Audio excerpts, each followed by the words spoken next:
Hello, good morning to you. You're watching Sewing Street and my name is Debbie Shaw and we're going to be live with you for the next 4 hours. And we've got a really wide variety of different things we're going to show you.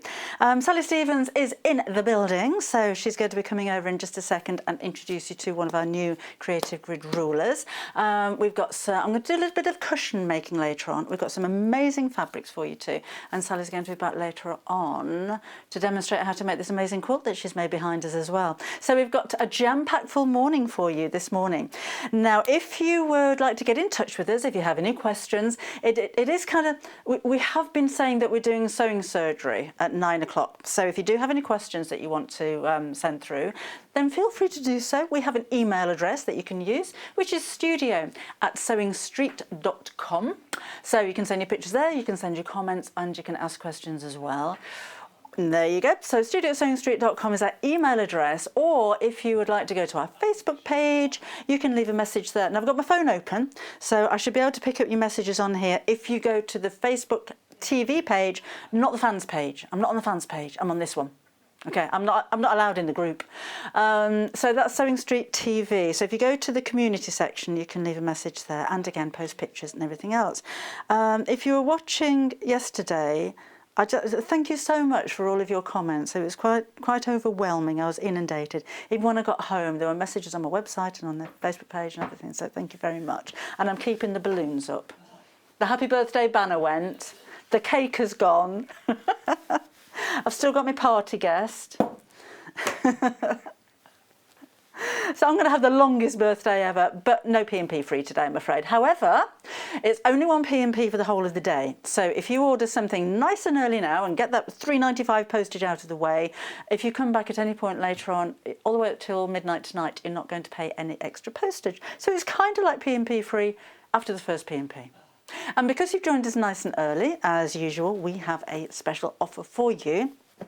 Moda fabrics. And not just any Moda fabrics, but these are Moda fabrics that are batik. So every one of them is going to be unique and individual. There are 3.5 meters here altogether. Lovely summery designs and colours, aren't they? You're saving £4 off the usual. This is my favourite one. I started making a pocketed storing wall hanging organiser affair last week. I did say I was going to finish it, but I haven't yet. But I've still got the bits. Yeah, I've been a bit busy this week. And then finally, look at that sunshine yellow. Now this is the Maui fabric. That's like a volcanic island and the sea and then the sunset, isn't it? See, I'm thinking landscape. Hanna, producer, is thinking cocktails. Well, it is that time in the morning, isn't it? So this is how much you're getting. It's 112 centimetres wide, each one of those. So there's 1.5 metres in total. Look how vibrant that is. Oh, so what you're going to make with it? It could be, you're going to chop it up and sew it back together again. Do a bit of patchwork. It could be applique, use it just as it is. For homewares, maybe cushion covers in your conservatory. Wouldn't that look lovely and summery? Or garden furniture, or going to make a little quilt or a wall hanging. They are already pre-cut, so if you're going to order more than one, they don't come joined up. You'll get another set of 0.5 meters. So that'd be nice in a bathroom, wouldn't it? Maybe a seaside-y kind of theme would be good. And of course you can mix and match like I always like to, with a solid or two as well. So you can you imagine any of these with a border around them would look amazing, wouldn't it? Something to really make these colours pop. So £22.47 is your price. If you'd like to order, our phone number is here, look, it's 0800 001 4433, or you can go to the website, which is sewingstreet.com, and while you're there you can have a look at everything else that we have for you in these 4 live hours, and then everything else that we have for you on the website as well, which is growing daily. Now yesterday's early bird sold out within a few minutes. You were buying this before we even came to air this morning. That offer will stay at this lower price, saving £4, while we have the stock, or till the end of play today. So those are your 3 pieces, 1.5 meters in total, £22.47 is your price.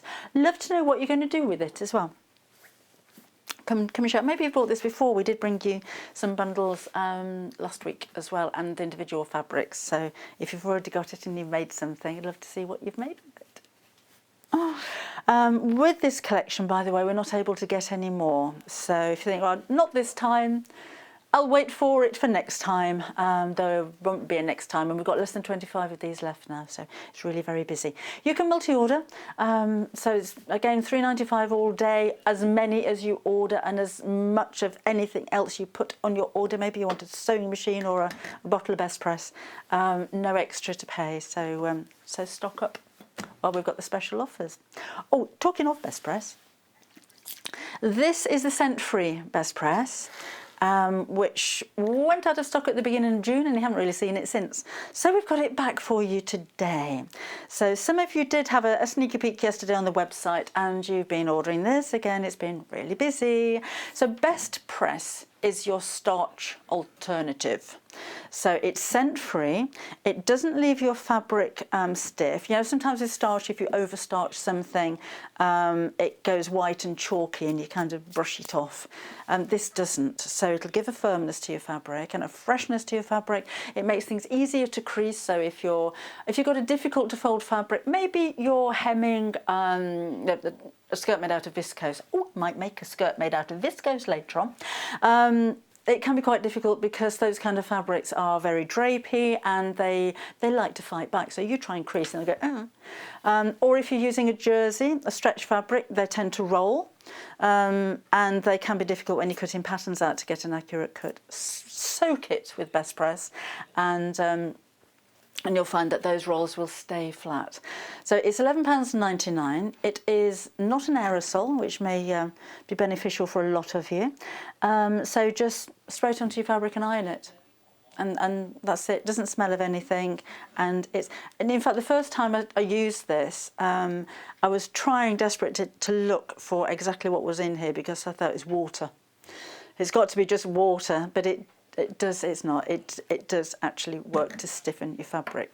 So if you're making bag handles and you want the fabric to be a little bit firmer, then you use your best press. If you want to put a good crease into something, then you use your best press. If you want to get a good crease out of something, then you could use your best press. If you're working on a bias and you want to stabilise the fabric a little bit more to prevent it from stretching quite so much, then you're going to use your best press. Or if you're making bias binding out of a fabric that doesn't crease too easily, maybe using a polycotton or a viscose fabric, then use your best press before it goes into your bias binder maker and it'll hold the crease even better. And again, you can multi-order on those. So that's your scent free at £11.99. If you're making gifts or if you're pressing bed linen, I like on my pillowcases to have a crease with them, because then they look freshly laundered. So I fold them up, so if they're like, and I fold them 3 creases down the middle of them personally. If it's for the bedroom, how about using best press with the aroma of lavender? It's really subtle. It's not going to look like you've stuck your nose into a lavender bush. It's a very subtle scent, but it does actually last. So it's just a very gentle fragrance. And although it's lavender coloured, it doesn't leave a lavender coloured stain on your best white linen. So for giftware, if you're making something that you're selling or you're going to give away, or maybe it's just little lavender pouches, use your best press on there. Just give it a quick spritz and you'll have that wonderful fragrance there as well. And they say with lavender, we're not medical folk, you know, that's not what they say. What they say is lavender can be relaxing, so it's perfect for using in areas maybe where you're studying or where you're working, or of course in anything in the bedroom as well. That's what they say. I don't know who they are. That is what is said. £11.99 is again your price there. It does last a long time as well. You tend to find you don't use as much of your best press as you would do with a spray starch. So it lasts you a long time. So that's those. We've got a new ruler. We saw this this ruler when it came in and just thought, it's a bit little, isn't it? You can make little things with it. You are going to be so impressed what this little tool can actually create. So Sally's going to come over in a second and show you what you can do with it. With your Creative Bridge rulers, they're non-slip, so you'll see like a frosted outline around the edge. And I'm not taking this one out the packet, but you can just about see there we've got frosted areas. Those are the non-slip strips. Also, with Creative Grids, on the labels you'll see a QR code. So if you hover your QR scanner on your smartphone or your tablet over the top of there, it'll take you straight to a YouTube video where you'll see demonstrations with the ruler.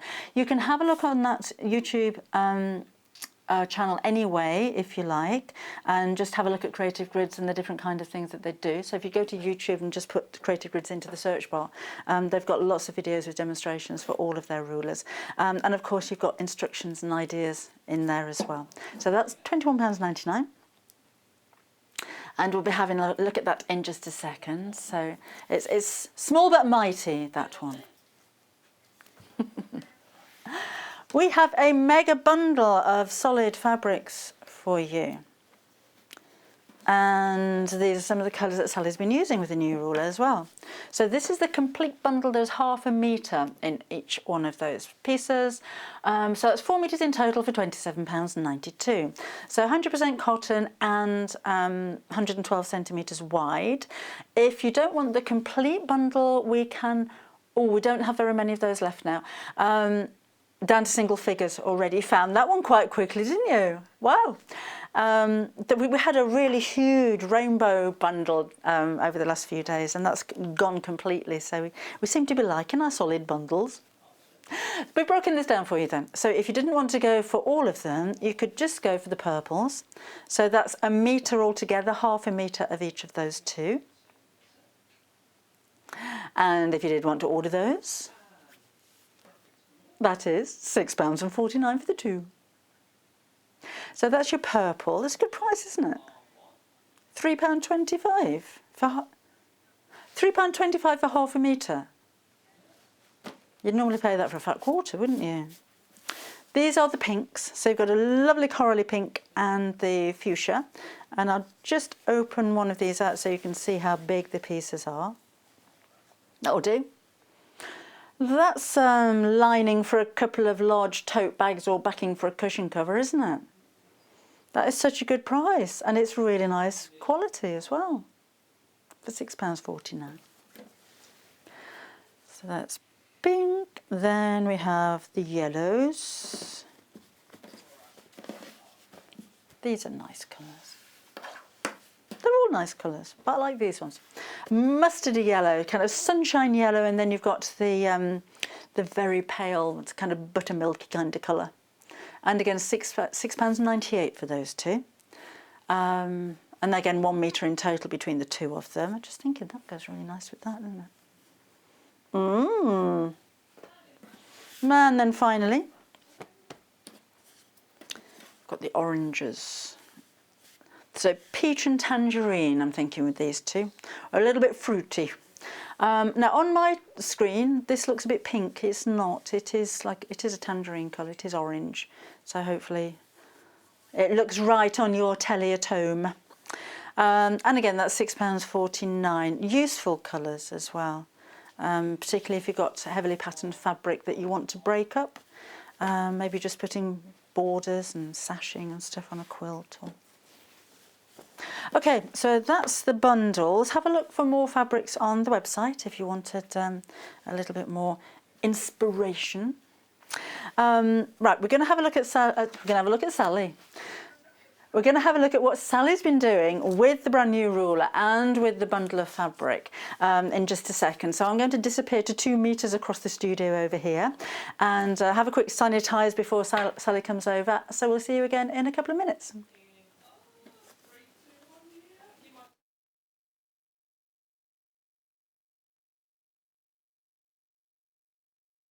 Shopping with us couldn't be easier. If you want to shop online, then you can head to our website, www.sewingstreet.com. It will redirect you to our sister channel Jewellery Makers landing page. Don't worry, you haven't gone to the wrong place. We're simply using their website temporarily while we're building our own web shop. Scroll down past the Watch Live part and you'll see all of the products that you will have seen on air on today's live show.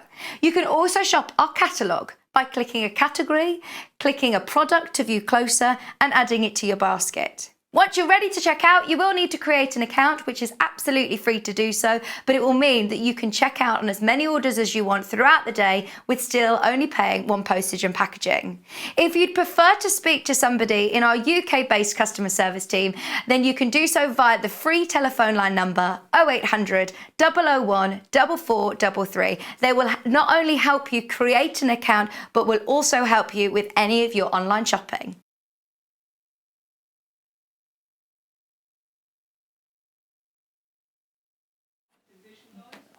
So, you're already buying that ruler. Morning, Sally. Good morning. Good to see you. And you. Belated happy birthday. Oh, thank you very much. Yes, I get to sit down for the rest of the hour now, so it's quite nice having guests in the studio.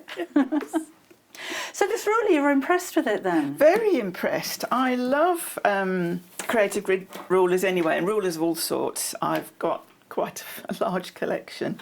And when this one arrived for me to use, I thought, well, that's not going to do very much, is it?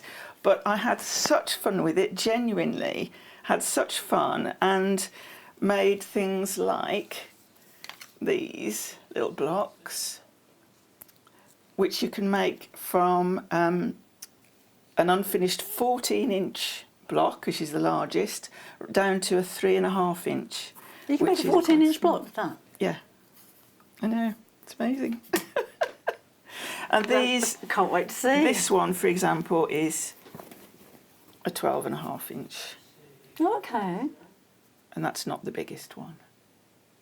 So that actually looks like it's been foundation paper piece, doesn't it? The It's technique so accurate. of the ruler is as you would do with a foundation Is it? piecing. But you don't have to worry about papers, you don't have to worry about putting the right side on the wrong side and the numbers upside down and all of that, which I love foundation piecing. But for a beginner, this is brilliant. I would definitely recommend it. Can we have a look at the one with the star inside the star? You can, because there's so many things you can do with it. A few little threads there. I think that is so pretty. Now that looks really complicated, doesn't it? It looks very fiddly. It isn't at all. No, I can't wait to see how you do I'll be showing this. you how to do it. And you mentioned that obviously this is to make the star shape, but you could use some of those little blocks to do something like a flying goose. Yes, you could. Geese. They're quite a sharp point, but you could make a row of them to do some flying geese. You could... a row of them. A row of them. Almost like bunting, wouldn't it? You could. You could do kind of a diamond effect like yes. that. There are lots of things you can do. That'd just make a lovely border around the quilt, wouldn't it? It would. And the lovely thing about these stars, which is often a challenge when you're doing this kind of block, is that it's called a floating star. So when your 1/4-inch seam is sewn, you don't have to worry about these points being chopped off. Oh, okay. There's always a tiny little gap. So even on this one inside here, there's a space around. Yeah. I don't know whether you can see that. And that's the ruler making that. And that's the easier. ruler that does that. You might see it perhaps a little bit clearer on this one. So if you can imagine your 1/4-inch seam here, you've still got a gap. So I'll put the 1/4-inch on. Yeah. You've still got a gap, so the points never get chopped off. Okay. And these points are always very neat because the way, again, the ruler is designed, when you're stitching it, you'll have a visual guide where this V comes, is a 1/4-inch from the edge of the fabric. And so you just follow that line when you're stitching. Job's a good one. I think the thing with this type of patchwork is the accuracy, isn't it? It is. So anything that you can use to make it a little bit easier. Yes, and quicker and fun. Yeah. You know, because some things in patchwork can be quite repetitive and not so much fun, but this, and it's so quick as well, which we'll be seeing in just a few minutes. And all you need To start with, there is a instruction little sheet with the ruler. Right. As you mentioned, it's got the QR code, so if you scan that, or if you look on the Creative Grid website, in fact, you'll see the demo of this ruler done with the designer herself, Deb Heatherly.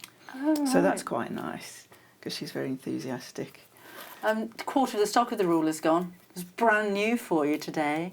And sorry, with the mega bundle of fabric as well, I've only got one of those left now, so check out your basket. They do separate into smaller ones, so you can buy them in pairs, and I think if you have a look on the website, you probably find them individually or by the half metre as well. I want to see this ruler in action. Okay, so... Oh, just before we do, Yeah. tell me about Maui. Maui, it's a beautiful island in Hawaii. I love it. I've been, and I would go again, and it's fantastic. So It's a this volcanic is the- island, but it's got botanic gardens, a lot of beaches. Has it? Is it white sands? Yes. Oh, and palm Blue, trees. yes. Oh. Yes. And you can't quite tell the difference between the sky and the And the sea because they're as sea, blue as yes, each other. That's right. Are we there? We mentioned the early bird this morning is made in Maui. It's called Maui by Moda. So when we started talking about it, Sally says, "Oh, I've been there," and I'm like, "Oh, I would love to go there." It is lovely. It So- is lovely. And there are golf courses for the other half. If the other half likes to play golf, All right. send them off and on the beach. Right. So let's make some space, and I'll explain how to do this. So the first thing that you need is to look at your chart on the instructions. You decide which is the finished size you want for your square. By finished size, I mean, you know, the complete size of the block. Right. That's the raw edge version. It then tells you what it will be for size with the seam taken in. And then it tells you how many squares to cut of whatever size that to go with the ruler, and how many strips to cut. So this is just made out of squares and strips like this. All right. That's all you need. If I was a complete beginner, would it be easier to start with a bigger block? Possibly. Possibly go for the 12-inch block. Yeah, they're all very easy. I think the only thing with the smaller ones is you've got slightly more bulky seams, so you do want to press quite well, and I use the best press religiously. I'm a great fan of it, yeah. I particularly like the lavender one, which is possibly why I used a lot of lavender in it. I love purple. My car is purple. Is it? Well, it's like, yes, it is. Yeah, I won't go into all the details. My steering wheel cover is purple, my seatbelt pads are purple, I've got a purple blanket. Love it. Yeah, so the smaller one will probably need just that little bit more pressing, but they are all as easy as each other, Okay. right down to the smallest. So the chart will tell you what size, you decide the size of your block. Say, in this case, I think that's a 9-inch one. I'll just check it. Yep, 9.5-inch unfinished, 9-inch finished, that one. So for that one, we look across and we cut 3.5-inch squares and 2-inch strips. Right. On the wrong side of your fabric, now these are all solid, so it doesn't really matter too much whether you draw on the right side or the wrong side, because they're identical. But if this was patterned, you'd be drawing on the wrong side of your square with the ruler, and I'll hold this so that you can perhaps see. It matches. Oh, I see. So on here it says 3-inch finished block, 3.5-inch unfinished, you need a 2-inch strip. Right. So as well as the chart on your instructions, it's also on the ruler. Okay. And the largest size on this side of the ruler is 4.5-inch finished squares. And then you've got the other side of the ruler for your teeny tiny ones. Okay. So for a 1-inch finish, it's a... For a 1-inch finished, it's a 1.25-inch strip and 1.5-inch squares. It's easy enough to understand, isn't it? Yes, yes. So with this one, it's 3-inch finished.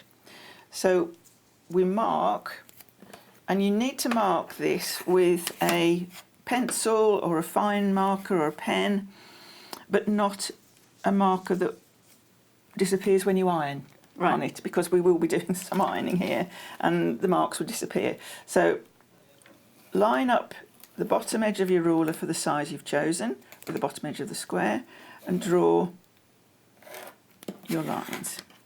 Now if we go back to this again, you can see that the point doesn't come right to the point, and these lines don't go right to the corners. Right. And that's what creates the floating star effect when it's sewn together. So that's perfectly right, that's exactly how it's meant to be. Then, with the point facing towards you, we then need to turn to our strips. Now you can just cut a width of fabric strip. It can be any length really. The longer it is, the more star points you can cut.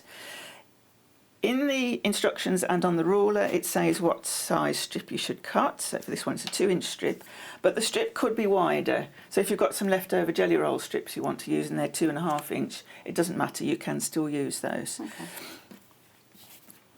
And what we're doing is lining up. Now I've actually marked a 1/4 inch line on the edge of the strip. I don't know whether you can see that on the camera. Just on the side here. Yeah, you can see that. That's just for making it a little bit easier for me to show you, but also I found it useful when I'm making it. You need to line up with this point of this triangle towards you. You need to line up that edge there and that edge there, 1/4 inch in from the strip, side of the strip. Okay. So I drew a 1/4 inch line to make it easier. Right. But really you can judge it by eye. And if it's a tiny bit bigger or a tiny bit smaller, that just means your seam allowance is a tiny bit bigger or smaller. Oh, okay. Yeah, I get it. So you. This is your seam allowance here. Yes. That will turn over like Pennies this. dropped. Okay, so now I'm just going to move my needle over to create a nice edge there. And I'm going to sew. Now you can pin it, but I'm just going to sew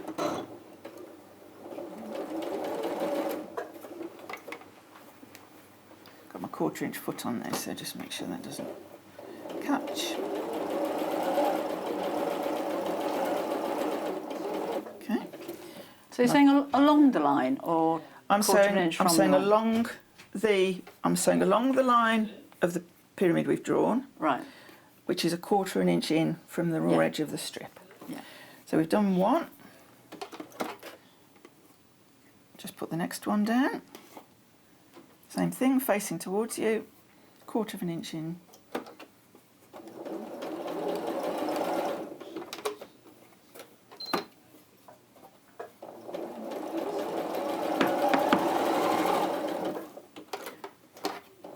So you can just keep sewing these to get to the end of the strip, can't you? Yeah.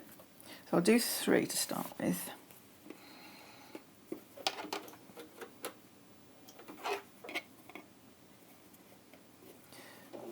It's a good idea as well to draw that seam allowance on. Yeah, you don't have to. You're not very good at gauging. But I thought if you are starting out,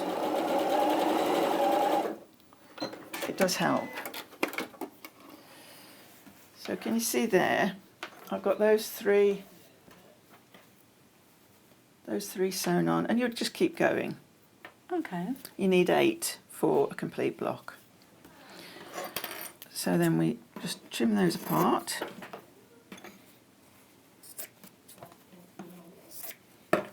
And we need to press. Half the stock of that ruler's sold out now. It's not going to last.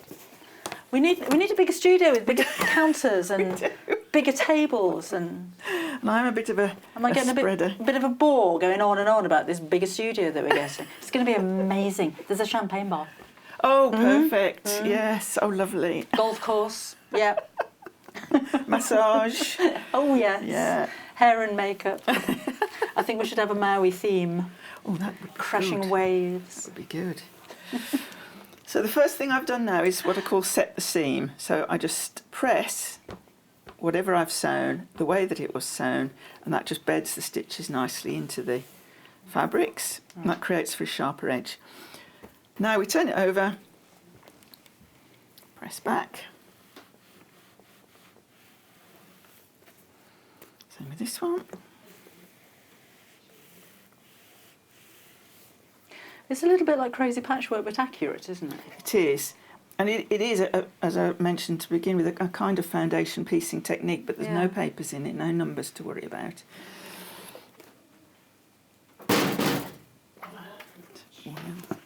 Rearrange things again. This is why you don't use a friction pen. Because your lines would be Yeah, gone now, because your wouldn't lines would be gone, and you do need those. Now, we have got a rotating cutting mat, which is useful. If I don't destroy the set in the meantime. This is fun. It's compact. It's bijou. Bijou, yes. So we now just trim away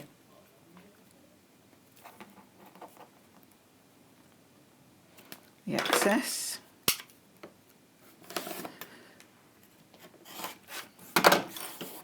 And you have the first half of your first star point. So guess what? We need the other half now. So we do the same with all of these.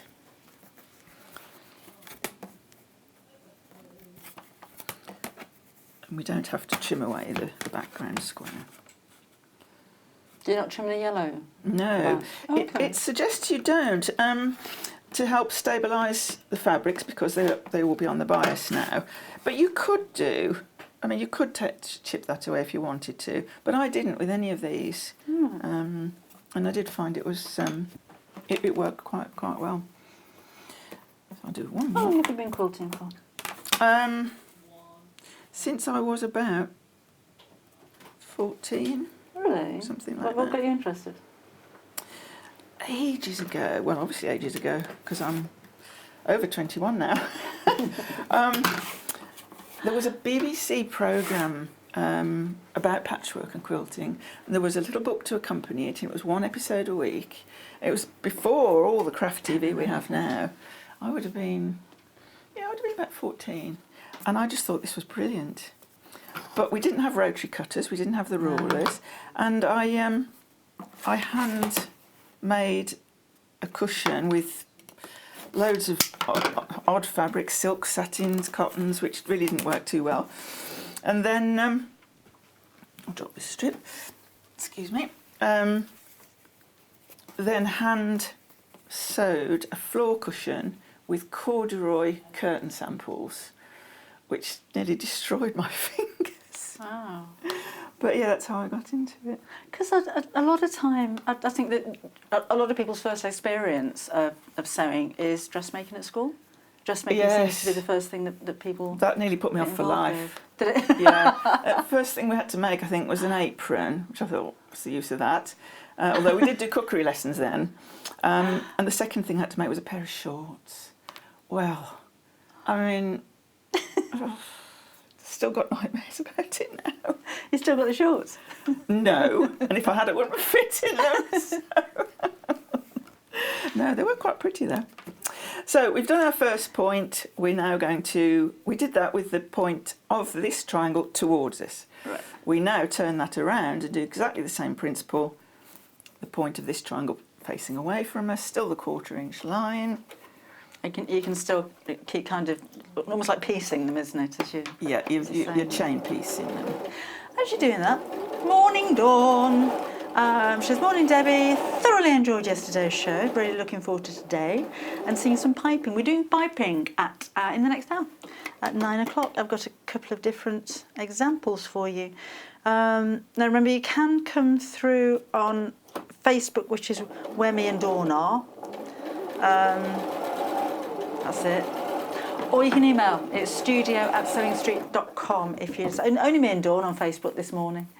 Yeah, so studio@sewingstreet.com if you want to send us an email with any questions or comments or pictures, of course. Love to see what you've been sewing as well. So do you sew for pleasure? Yes, I do, although I mostly sew for Sewing Street or magazines or other commissions. Just done one for a fabric manufacturer. So I don't often get a chance just to sew for myself, Yeah. but I love to. So here we go, we've got the other side done. I can't remember the last time I sewed something for myself.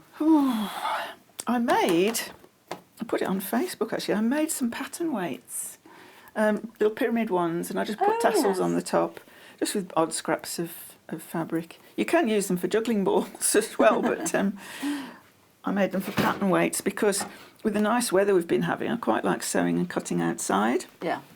But everything blows away. So I made these pattern weights to keep everything. So I'll set the seams there. Press away again.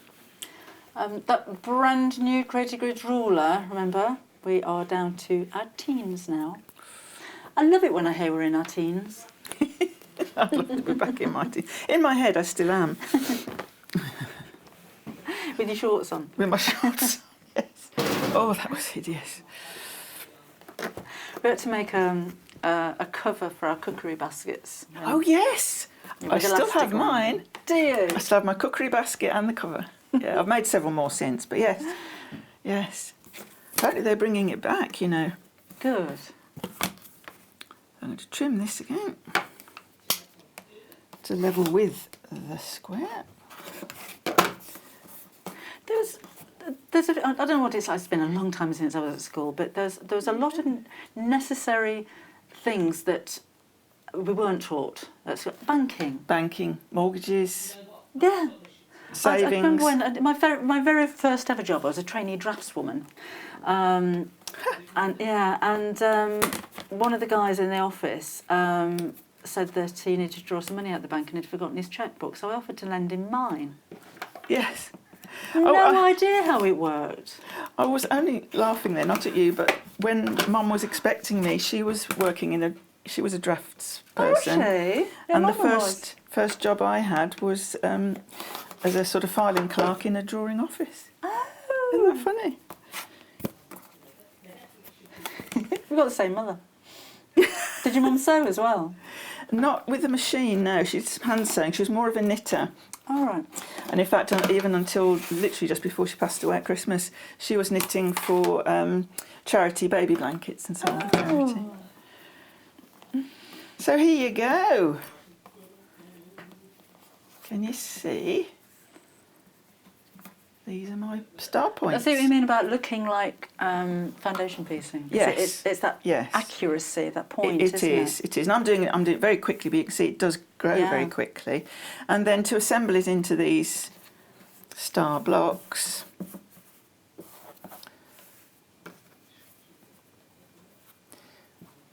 you just need your 5 plain squares. They can be matching, they can be different. But at this point, I mean, you can just have a play around with them and create different designs, don't you? You can, yeah. As I say, you could create that sort of effect. Yeah. You could just do a row of these. Oh, we can make kisses. You could make kisses. As I said, you could make a kind of a diamond effect. Yeah. You could sew these back to back, as you say, and make like a kiss. That's really versatile. So yeah, there's lots of things you can do with it. And then if you imagine in the centre here, I should have done 4 really, but I can do another one. So that will be your finished block. In the centre, instead of a plain one, or instead of the corners being plain, you can put a smaller one in the centre. I was really impressed with that one. When, So when I so saw it rather this than morning. use the that does look really complicated, but of course it's going to be the same procedure to do the. it's exactly the same, little and one you as the just big one. make that little block. Say it was like that. You make that one, and then you just put it in the centre of your finished block. And when you come to sew these on, as I mentioned before, always sew with the unsewn fabric on the bottom, so you've got your point visible. You can see your point Yeah. there, and that is going to make your 1/4 inch seam accurate. I'm pressing something, I don't know what it is down here. There's a lot of cables down there. We have put a non-slip mat on the floor for the foot pedal because it tends to migrate. It's great for your thighs. It is actually. So there you go.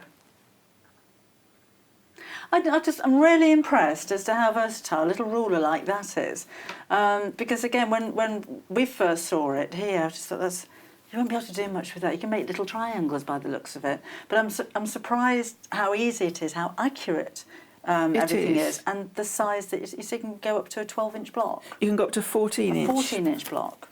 Yeah. That's pretty big, isn't it? Finished block size 13.5 inches, so the unfinished size. Unfinished just means with the raw edges before you've sewn it into your quilt.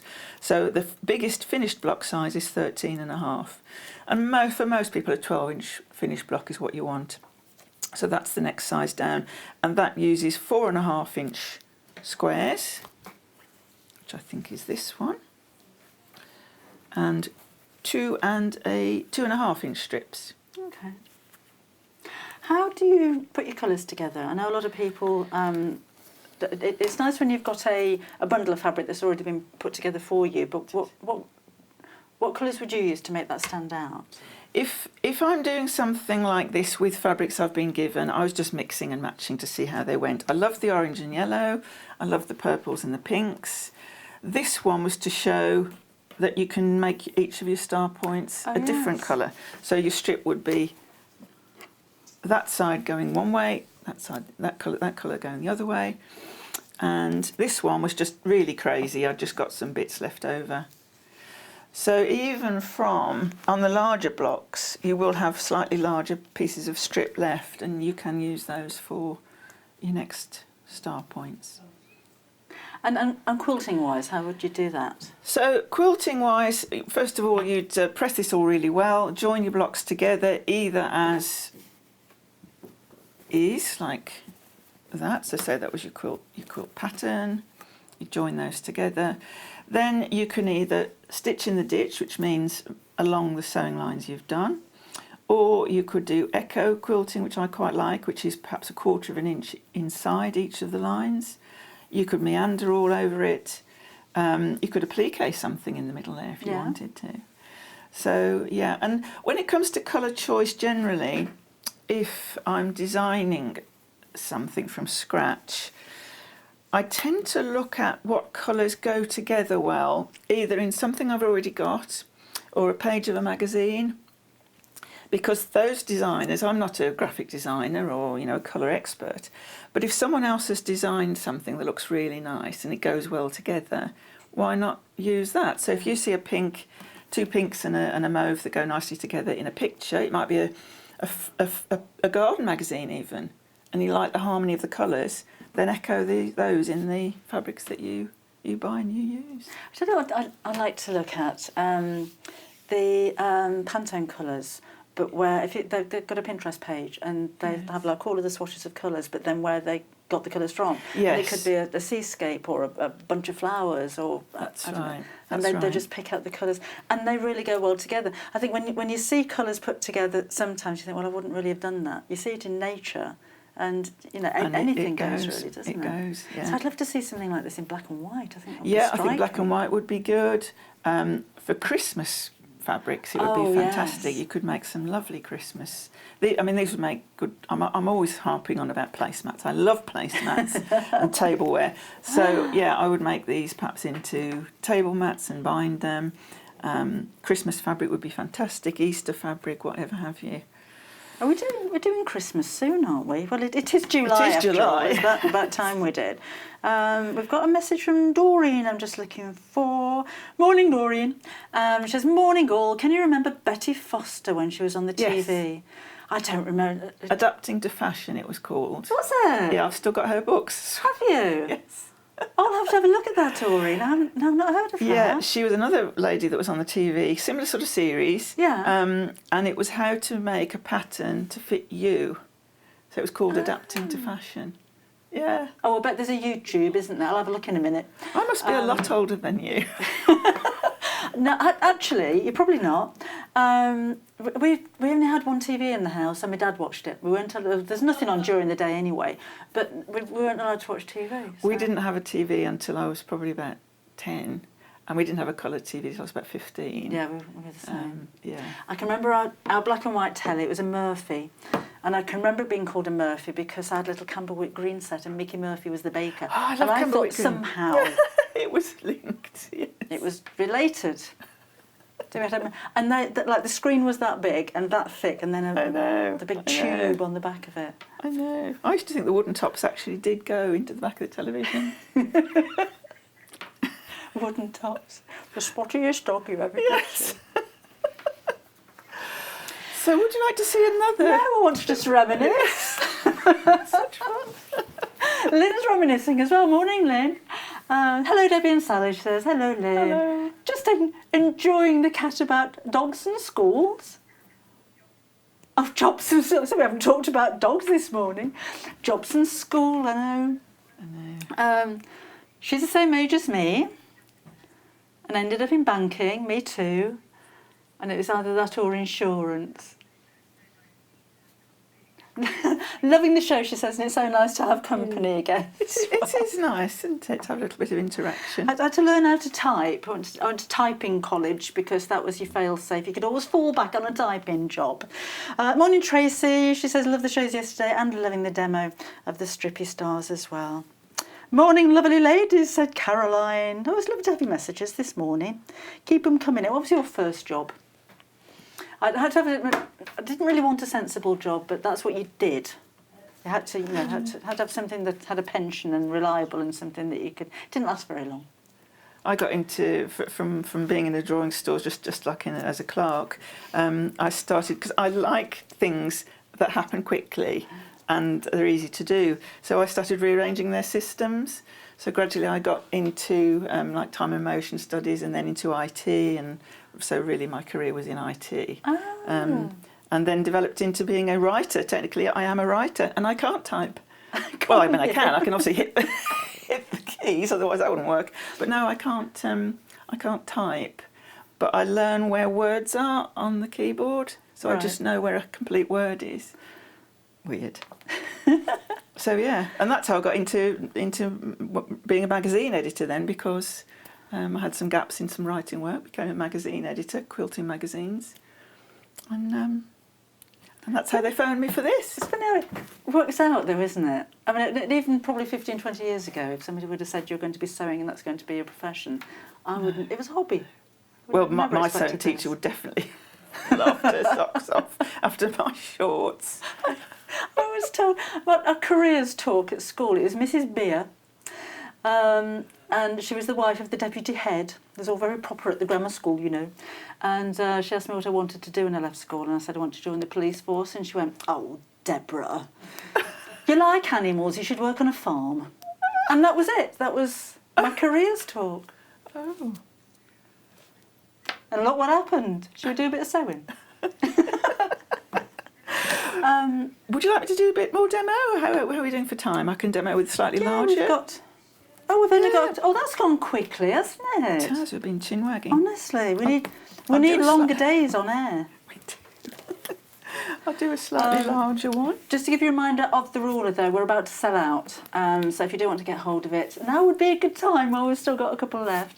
It's £21.99.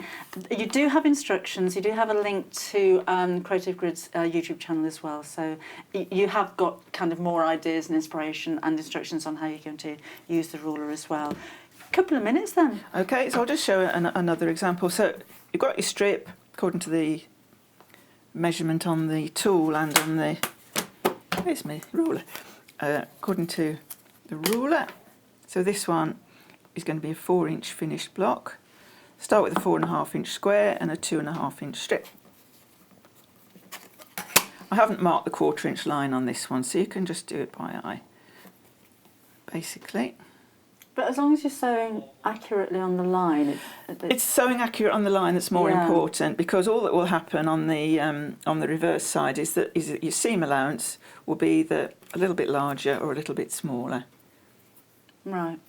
Okay. So it's really not a big problem, and again for a beginner that's quite useful. So I'll just sew this on.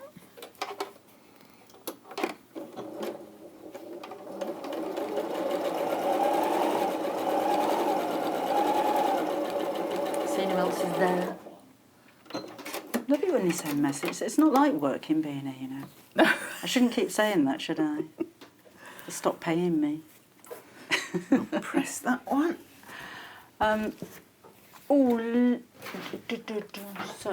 Linda wants to know how to sew a curve or a circle. We'll have a look at that in the next hour. Ruth says, hi Debbie and Sally, enjoying the show. Great to see Sally again, loving the demo and the colours. I'm going to look at Betty Foster in the break. Yes. I She's feel like very jolly I've missed lady. out on a bit of Betty. Yeah, very jolly lady. We did used to watch Fanny Craddock. Remember her? I can't cook to save my life. Well, I can, but my husband loves cooking and buying food. Mine's exactly the same. So I never cook. Don't need to. I don't. I earn the money now. He's retired.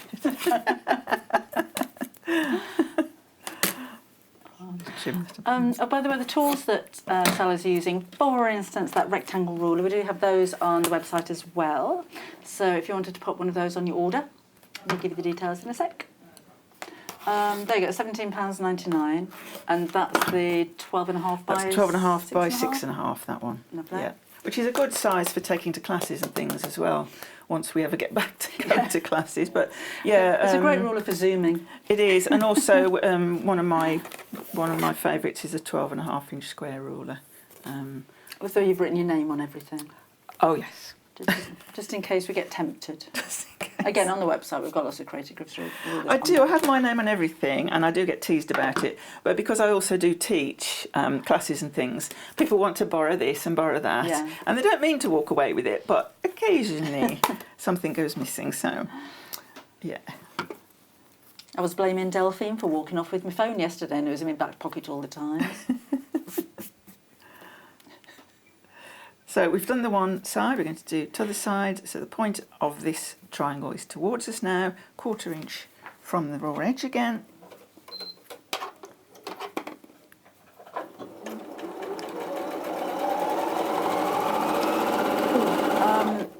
Again, while you're just doing that, let me give you a reminder of the bundles of fabric. The big bundle's sold out, so the mega bundle's gone. But you can go for 2 half metres, so 2 half metres of purples. And these are only working out at about £3.25 a half a metre, which is crazy. So if you wanted to order that one, £6.49, that's for a whole metre of fabric. So that's purples. Then we have the pinks. So there's a nice corridor pink and then the brighter, like a fuchsia kind of pink with that one. And again, that's £6.49. So Sally's used the purple and the pinks for the block she's doing at the moment. Then we have the yellows. So we've got a bit of mustard and buttermilk going on with that one, or daffodils and sunflowers. That's £6.98. Don't know why that's a bit more, but that's £6.98. And then finally, we have the oranges. So lovely orange, like tangerine colours, and the pale peachy colour. And those again are £6.49 for a whole metre of those. Sorry, Sad, that was quick. Yeah, so that's just another one. I've just done one on its own. And that would be for a block this size. So remember, the largest size you can go up to is 14-inch block. Yep, largest size is 14 inch, smallest is 3 inches, 3.5 inches unfinished. and the little one here is not even the littlest. That's a 4.5 inch block there. So you could even go down to a smaller one, which would be about half an inch smaller all the way around. Okay. But still just as easy to make. Lovely. Right, we're going to be back again with Sally at 10 o'clock. Yep. So I have to refresh this every time I try and pick up a message. Morning, Andrew. She says, morning, fantastic shows usable. Love to watch the demonstrations. It's lovely to have your company, to be honest, in these mornings. Angie and Dawn there every morning. And it's lovely to hear from you as well, so keep your messages coming through. So we'll see you again at 10 o'clock. You will indeed. In the next hour, we're going to do a little bit of a Q&A, so if you do have any questions or you want to see any techniques or anything like that, then do come and ask them. We've only got 5 or 6 of these rulers left now, so we're going to have a quick break, and you place your order if you want them, and we'll see you again in a couple of minutes' time.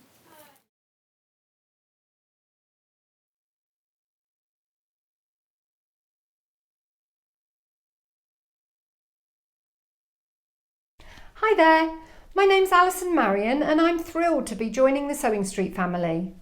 I live in Staffordshire where I run a couple of sewing groups and I have a passion for vintage sewing machines and also applique.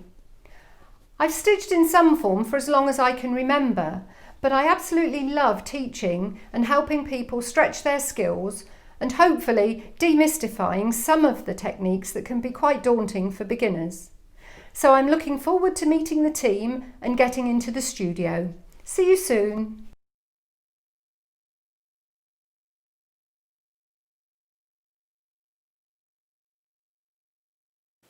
Hello there, I'm Debbie Shaw, and I would love you to join me on the first Monday of every single month for Sewing Street Surgery. Now, this is a dedicated hour where I answer your questions, and that could be questions about techniques, it could be questions about tools, it could be questions about new products, or maybe something that you've seen that you just don't understand. There's a lot of questions about tensions on sewing machines, and there's a lot of questions about working with different weights of fabrics. So if you have a question that you'd like to ask me, the easiest way to bring a question over to us is to go to our Facebook page and post your question on there. I will collate all of those questions throughout the week. If we need any new products for you or if we need any new demonstrations, those will all be worked on leading up to that first Monday of the month. So do join me, Debbie Shaw, on Sewing Street Surgery on the first Monday.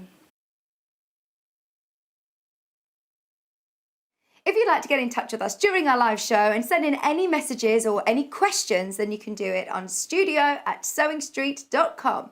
Alternatively, you can message us on our official Facebook page.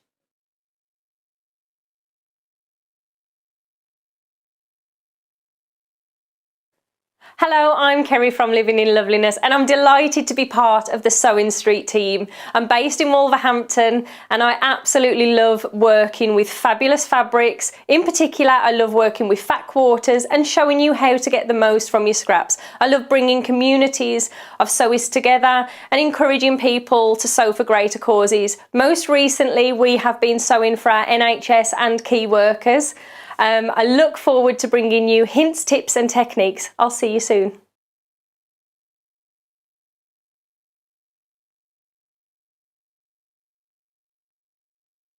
Would you like to take part in our weekly competition?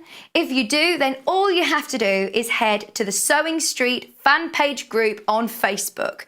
Post your picture of your make. Myself, Debbie Shaw and John Cole Morgan love looking at all of your makes every week. We pick our favourite and announce the winner every Friday live on the show. Happy sewing and good luck.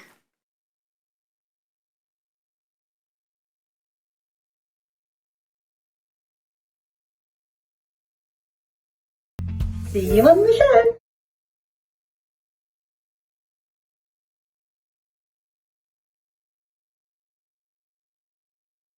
Hi everyone, my name's Beau and I'm going to be joining the Sewing Street team as one of their guest designers. I work as a professional dressmaker. You can see here you've caught me in the middle of making a petticoat for a wedding dress here in my workroom in North Yorkshire. I started off in fashion design, studied that at college, and then I actually made the move into costume. So I've actually spent several years making costumes, quite high-end costumes for both television and theatre. So hopefully with that professional experience, I'm best placed to give you some advice on how to get the best results with your sewing and to show you some really interesting techniques.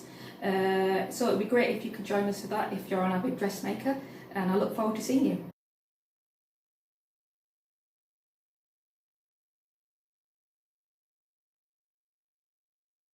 Shopping with us couldn't be easier. If you want to shop online, then you can head to our website, www.sewingstreet.com. It will redirect you to our sister channel Jewellery Makers landing page. Don't worry, you haven't gone to the wrong place. We're simply using their website temporarily while we're building our own web shop.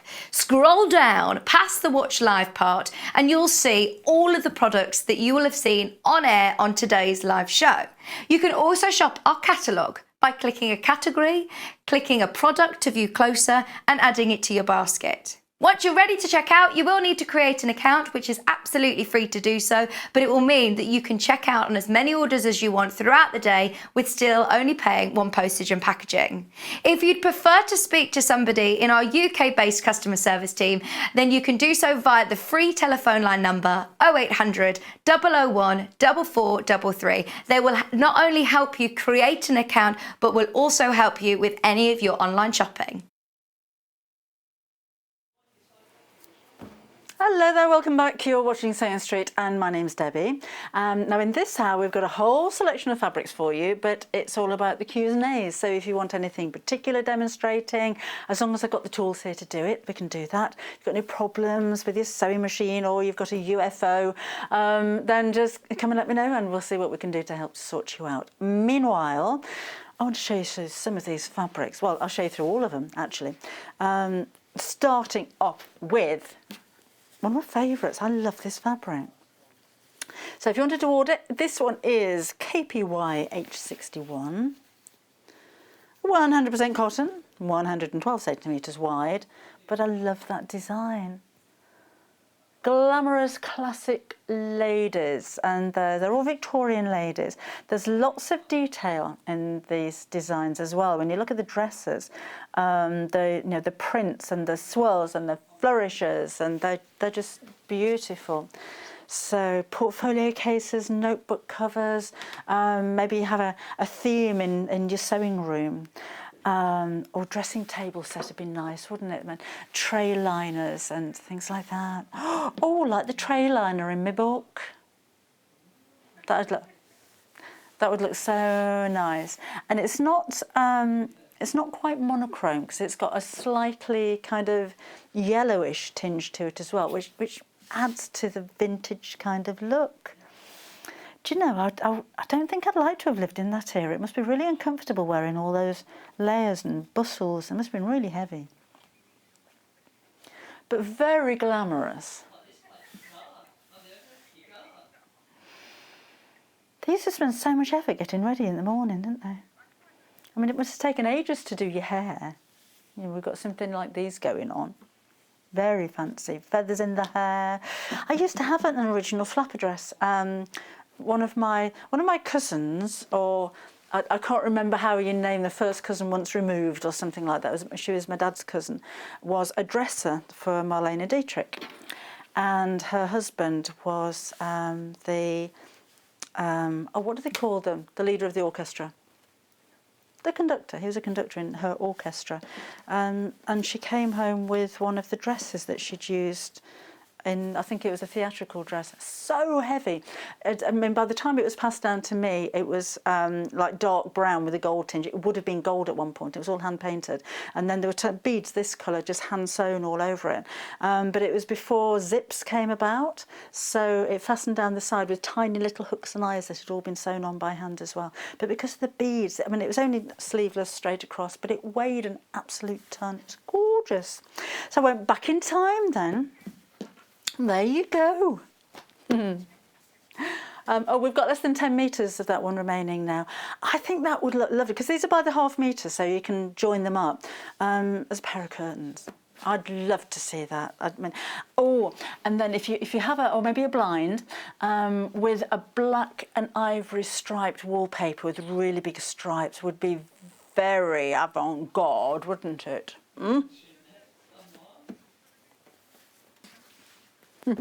Oh yes, those perfume bottles with the atomizer. Or as Hanna, my producer, says, the puffy bit. I knew what she meant. We have, apparently she's doing the actions. Can't see her, she's upstairs. We have hedgehogs and snails. MGYH65 if you'd like to order this one. These are sweet, brand new for you today, and I'm thinking a little bit of fussy cutting and English paper piecing, with each one of those being in the centre of maybe a hexagon or a square. It's non-directional as well, so you can use this any way around you like, so the birds aren't necessarily flying upside down. It can be any way around, so you can really make the most of your fabric as well.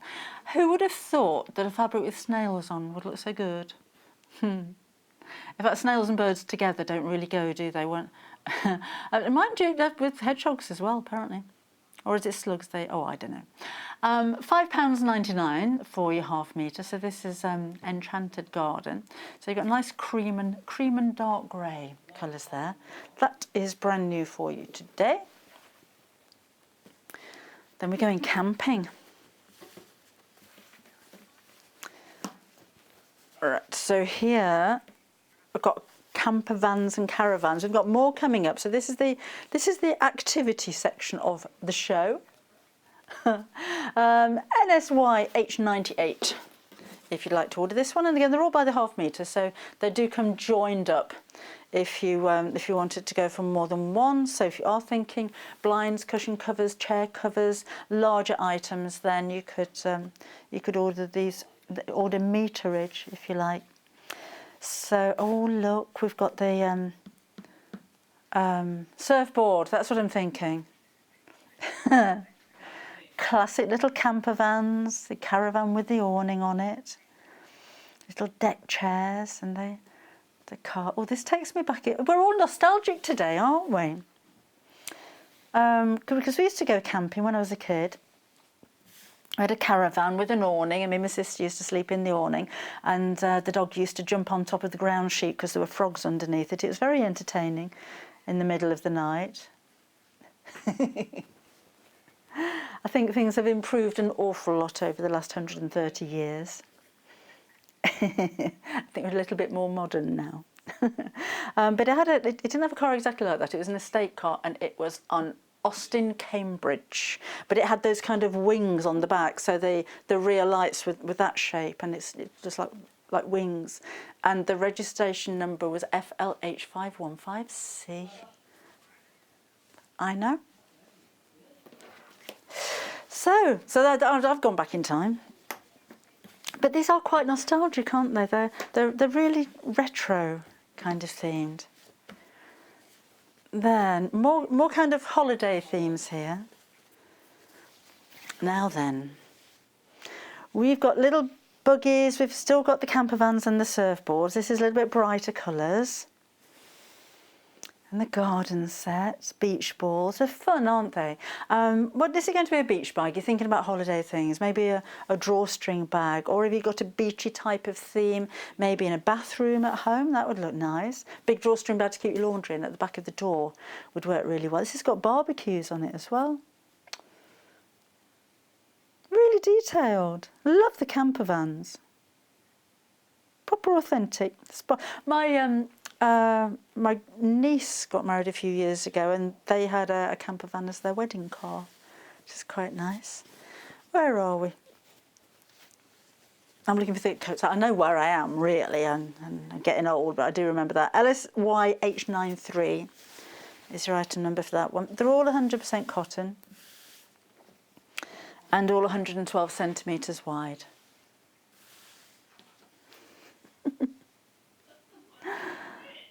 Oh, and putting deck chairs together. If you've ever, when you used to take deck chairs on holiday with you, you can guarantee the first couple of times you'd end up flat on your back.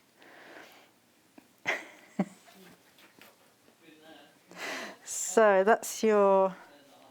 Oh, we've got more. We've got more because these go together. Look, so we're still holiday themed. Right. So this is RHYH71. And oh, you're going to need some blenders with this as well. So it's very similar. It's more about the caravans than the camper vans on this one. We've got bikes and there's the chairs, the beach balls. Have we got we have got washing out. Got the washing on the lines here. Look. If only have caravans with that colour, really. So that's again £5.99 for your half a metre. As these are by the half a metre, remember if you wanted to order more, if you need a metre for something or other. Make a nice shirt with. I see John wearing a shirt like this. John, one of our other presenters, if you're new to us here, he likes a bit of flamboyance. Oh, we've got more caravans. So, where's my number? I can't find a number for this one. Get in trouble if we lose the numbers because we have to pack all these away when we're finished. Oh, here we go. TXYH81. So not only have we got your caravans and your surfboards here, we've got a bit of scenery, we've got the beach, we've got the cove, we've got the rocks, pampas grasses. Not exactly Maui, but very kind of British seaside look, isn't it? Little parasols. So detailed. This is lovely. This I think would make a nice outfit, or a pinafore dress, or a pair of shorts, or something like that. And I'm looking for the little caravan sign here, like the caravan club. So again, that is £5.99 again for half a metre. But nice to go for a rusty colour, I think, to match with that one, because I think you need a plain fabric when you're going for something as heavily patterned as these. So completely different. We're going spotty. I like the colour of this. It's very a goldy, greeny kind of shade. And you've got the checks in the circles there as well. But random circles just scattered across the fabric. That is a gorgeous colour, isn't it? So is ochre green a correct? Is that a colour? Or is that just saying it's like a blacky kind of white? £5.98. 99. Give you a penny then. And again, that's half a metre. Take care of your pennies. Oh, this is pretty. This is the same collection. Look at the colours on there though. Really gorgeous big bold flowers. That's so much fun. I do like that one. And there's so many other colours that can go with this. Obviously we've got more from the collection coming up. But if you wanted a plain, then practically any colour of the rainbow is going to go with this one. I even love the little dandelion clocks look floating in the background. That just made me smile. I had to look twice to see what these were.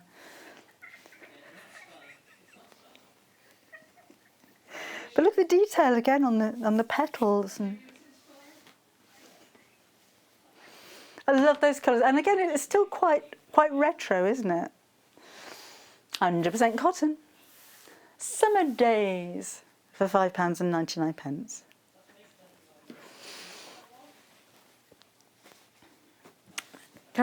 We have more. So dandelion clocks this time. And I know it should have been on You've Been Framed really if we were filming it, but my granddaughter did that classic when she was trying to blow a dandelion clock, and it was literally, oh, it's such a shame. She was so excited because she was going to make a wish and everything, and then just CIYH86, if you'd like to order this one. Again, that's £5.99. I love the colours on that one as well. And I do like dandelions. There's a lot of, I've got a lot of weeds in the garden, but I kind of like daisies, lovely flowers. But dandelions, when they're in flower, are so pretty. So I don't appreciate them in the middle of the lawn, but you know. We just mow them. We've got, there's a grassy bank opposite our house, and normally it's got daffodils, and for some reason, and we've been there for about 8 years, never seen them before, covered in poppies. It's lovely. We have bumblebees. So we're in the nature section of the programme now. Did you see, I can't remember what it was on, I don't tend to watch very much TV, I just kind of dip in and out and catch things. Oh, I should have watched that. There was an article about bees and all of the different noises they make. So they got all of these bees in a hive, but then broke down the different sounds, and they've got such a wide vocabulary. They don't just buzz, they actually talk to each other. It was really interesting. But I like this because they're kind of realistic bees, aren't they? They're, again, very, very detailed. And loads of them, buzzing around in the sky. Still got your dandelion clocks in the background colour as well, so it all kind of ties in together. Together? I was just reading Bee Heaven. And all my words all swarmed together. To Bevan. Right, I think we're back to the seaside again now. So there is a method in this arrangement. This is pretty, isn't it? And they're proper real shells, aren't they? Well, apart from the starfish, that's not a shell, is it? Again, very, very detailed. But I like the colour of them too. I love the colour of the background, and everything else just seems to pop against it, doesn't it? That's so pretty. That would make a lovely beach bag. Or maybe you're making a bag to carry your towel down to the beach, and one of those with a pillow in it. Or you can make a cushion cover, like a reading cushion cover, so you can put your books in a pocket on the front of it. That'd be nice. Or again, you could make a shirt out of it. You could use all of these for applique, put a bit of Bond web on the back before you cut them out, stop them fraying. So you could create your own beach scene. Maybe if you're I'll tell you what, if you've got the beach hut hanger kit that I brought you a couple of weeks ago, or you're planning on making that, you could actually applique some of these across the bottom of the sandy bit. They might be a little bit out of proportion with your beach huts, but use them instead of beach huts. So again, £5.99 is your price there for half a metre. All by the half a metre, remember. So they come joined up if you wanted bigger pieces.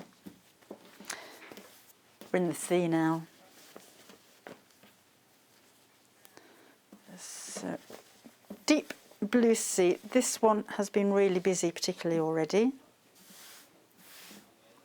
So again, if it's a scene you're making, it's got such a movement, hasn't it? I want to be paddling now. And again, that's £5.99. See, mixing with different colour blues, if you've got solids, would work really well. You don't have to use it in a beachy scene. It's just wavy lines, really, isn't it? So it's not instantly, you're looking at water there. Particularly, I think if you were going to cut into it and make smaller pieces, it wouldn't look quite so frothy and watery. But lovely summery fabric. Nice quality as well with this one. You're not going to be disappointed with that. That again is £5.99. Now we're going to be psychedelic with the next one. The Victorian Lady is the very first one. That's about to sell out, so can you check out your basket, see if you've got that one in there, please. Look at this. Wow. Oh, abalone. Isn't that lovely? Or the beginning of Doctor Who. I used to be ever so scared of that music when I was little. KTYH18, if you'd like to order that one. That's make striking cushion covers, wouldn't it? Love the colours on there. I think this is going to be one of Sally's favourite because she loves a bit of purple. But that again would tone very well with any of the solids that you've ordered from the last house. If you've gone for the purple and the lilac, that would look really nice to break it up again, wouldn't it? But let me show you how much you're getting there as well. It's 112 centimetres wide, so you could easily make a large 18-inch square cushion cover out of this one, or even more if you were using a different fabric for the back, a plainer fabric for the back. And I would frame it, I would put a border around it, or, yeah, because it would really stand out. Or, yes, piping on a black cushion. Hanna Producer says just a really vibrant piping on something plain black. That would look nice, wouldn't it? We're going to do piping in a bit. And again, if you've got any questions, we're going to do circular sewing for Teddy's ears as well. I've got some tips for you there for cutting and sewing circles. We have dragonflies. We have dragonflies in the garden. They can be really big, can't they? And they tend to sit on the end of sticks. They must have tiny feet. Because we've got a rather large pond in the garden. It attracts things like this. But yeah, they can be the size of your hand sometimes. I think they are so beautiful. But they do kind of, all their feet all gather together and sit on something very, very tiny. And aren't their wings amazing? They would see all the veins. It looks like stained glass. But this is very, very stylised, I think, a very modern take. I love the gold as well. It's not foiled, but it has got a little bit of a shine to it as well. So it gives a dimension, gives a little bit of depth to your fabric. So that's in a dark navy background. If it's not the dragonflies, but the butterflies that you love. Butterflies seem to be a bit of a trend at the moment. Everything we bring you with butterflies on just seems to sell out. And look at the butterflies we have here. And the colours as well. Oh, there's so many colours in here. So again, if you put something like a purple behind it, these butterflies are really going to pop. But you've got jades and greens and golds and reds and oranges. There's every colour of the rainbow in this one. And it's non-directional print. Again, a lot of quilters will prefer a non-directional print because you can really make the most of your fabric. And a lot of a lot of quilts can be, well, you look at them from different directions, don't you? So it's nice to have a print that no matter which way you're looking at, it's the right way. Really pretty, this one. Do like this one. And loads of details from the tiny little dots that you see and the veins on the wings and all of the different colours. That's like a mosaic of different colours on those ladybirds. That's so pretty. And an off-white background as well, which looks really classy. That again is £5.99. We've got some calla lilies. I bought a bright yellow calla lily from the garden centre last week. It's gorgeous. They're so elegant, aren't they? So I'm going to make my cushion cover with piping out of this one, and I've chosen some of the buttermilk fabric from the solids that you saw earlier on because it picks up on the colours. It's quite subtle, isn't it? So piping out of this one and then cushion cover out of this one I'm going to do. So this is Elegant Lilies in green, and we've got the smaller lilies version as well, which is that one. Now I wouldn't put the two of those together like that, but if you do break it up with a plain fabric, then there's no reason why you can't, because that makes them stand out so you can see the difference. So if you're making a quilt, maybe the centre block could be in this one, and then put a bit of sashing around the edge in the buttermilk, and then do the next block in that one. Because, yeah, it's the other way. See, I'm just selling you more fabric. You've got to go and buy more fabric. Because you wouldn't do that, would you? This is the single lilies, so you've got a smaller lily and a bit more of the background showing through on that one. Oh, I don't have to fold that, I'm using it, aren't I? But again, with a black, that it just stands out so much. It looks really expensive, doesn't it? Gorgeous, gorgeous print. Beautiful, elegant flowers. And again, £5.99 is your price. And then more of my favourite flowers, which are the poppies. And seems to be your favourite too. We're very limited stock now on this one. Look at those. So this is poppies on white. They never go out of fashion. Floral fabrics, I think, are the best-selling fabrics all over the world. And poppies particularly, I don't know, they put a smile on your face. I love to see the poppy fields. We're lucky enough to have quite a few springing up around us. And when you see them from a distance and all you see is a sea of red, they are so beautiful. £5.99 again your price. So that's poppy field on white fabric. And then we've got some more poppies for you. That'd make a nice dress, wouldn't it? A nice shift dress. Or a wrap dress would be nice. Oh, then we've got roses. Sorry, I thought they were poppies. These are roses. Well, they're red. I saw red flowers and thought poppies. This is, but again, a very elegant design. It is quilting weight of fabric, but there's no reason why you can't use that for dressmaking at all. It's not going to be see-through. It doesn't have the drape that a poplin would have. So if you're making something quite structured, like a shift dress or a pencil skirt, I would put some kind of lining on it. Or if you're making a blouse, or I mean, you can gather it, you can ruffle it, but I would make something with a little bit of structure with it. I wouldn't make a drapey skirt, or I said about a wrap dress, but I'd make a fitted one. If you want to drape with it, then you don't get that so much with the quilting cotton, but it is a nice crisp cotton, so you can use that to make things like blouses and shirts with. But it's such a versatile cotton, you can make bags with it. Again, I would use an interfacing of some sort, probably H640, which we do have in stock at the moment, or something to give the fabric a little bit more oomph. And go for another fabric with it. So if you have a look on the website and you see a red, and it can be any shade of red because there's so many shades in here, I'd make a lining out of red or a grey, or if I'm making a bag with a flap, I'd have a different colour, even green on the flap, just so that it shows the difference between the different areas that you're making of the bag. That again is £5.99, as they all are. And then finally we have flamingos.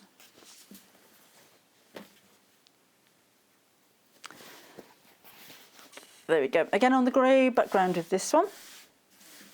Flamingos and stylised pineapples, as you do.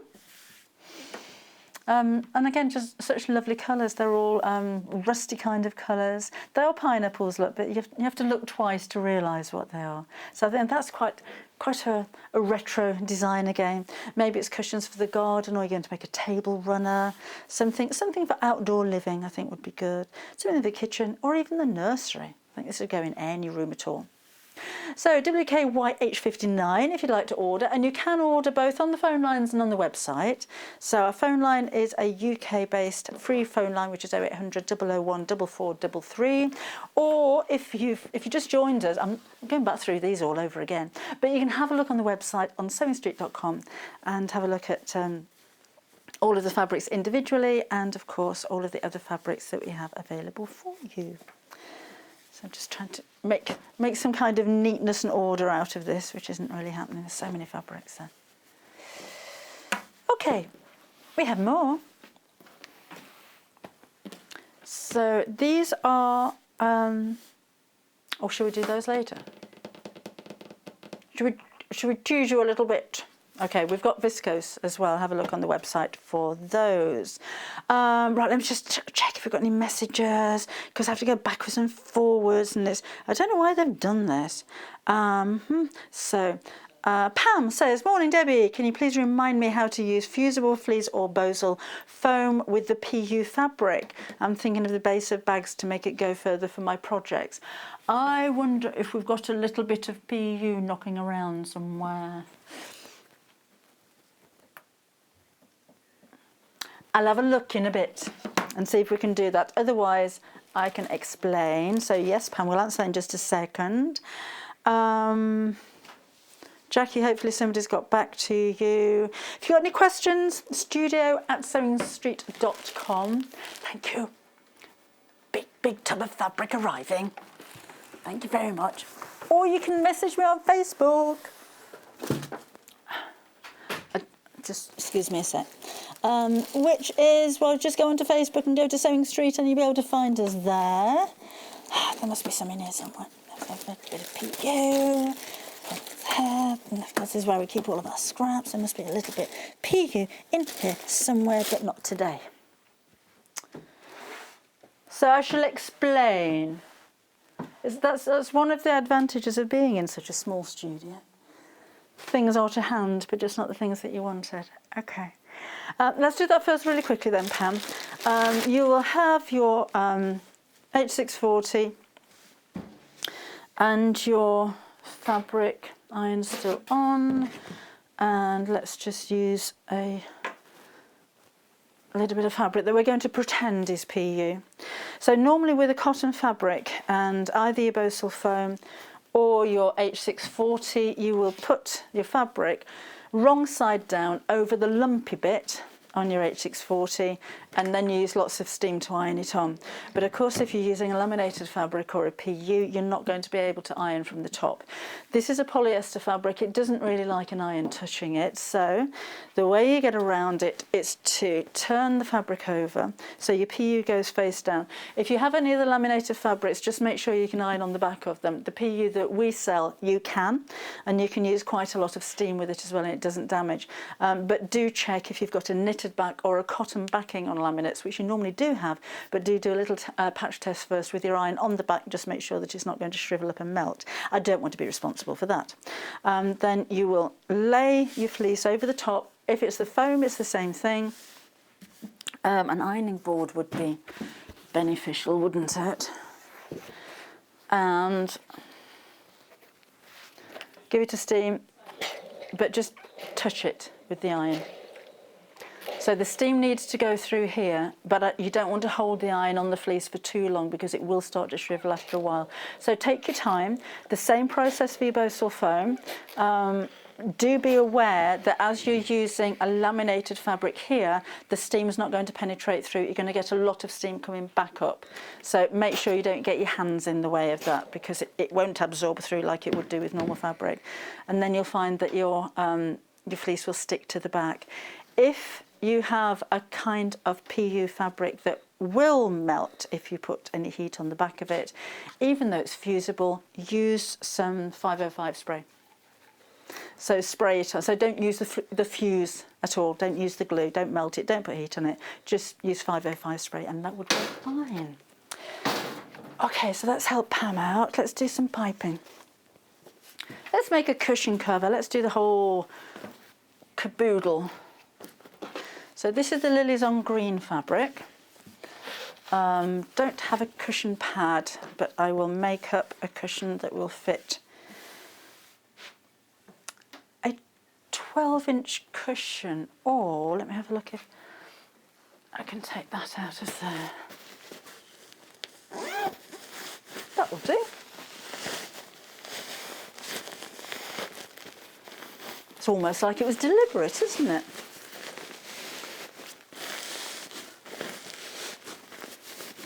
I do like a plump cushion.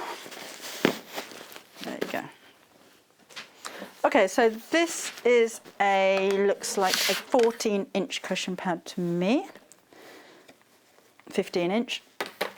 So I'm actually going to cut my fabric to 15.5 inches. So my finished size is going to be 15 inches, the same size as the cushion pad, so it's going to be nice and snug.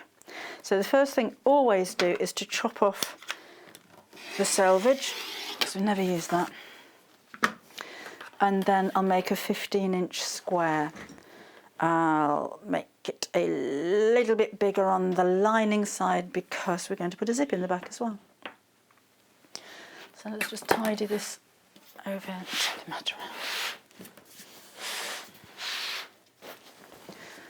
Right.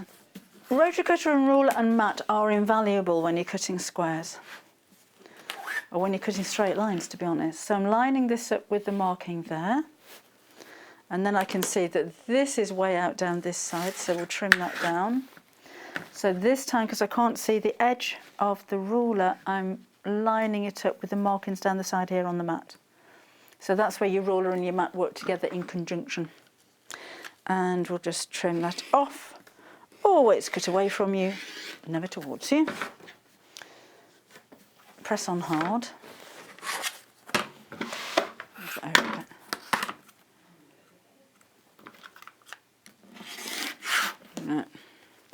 And then we need 15 inches square, so 15 inches, should just about get it on this mat. 15 inches down there is that line there.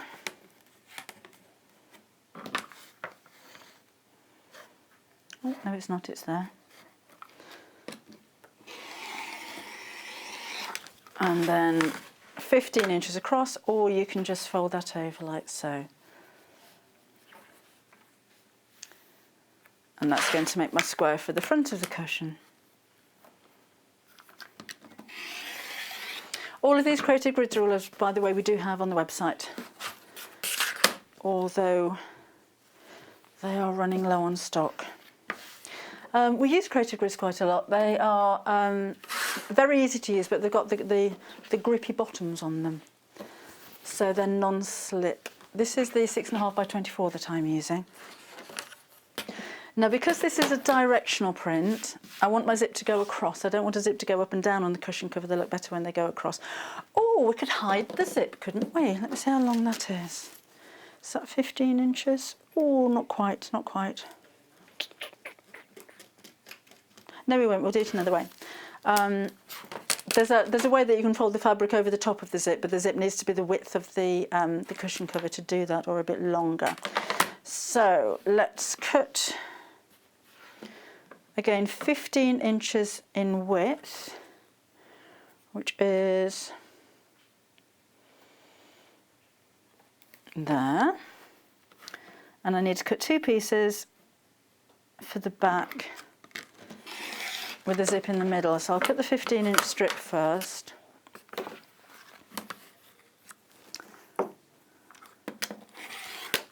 And I'll need to allow ½ an inch each side for the zip to go in the middle.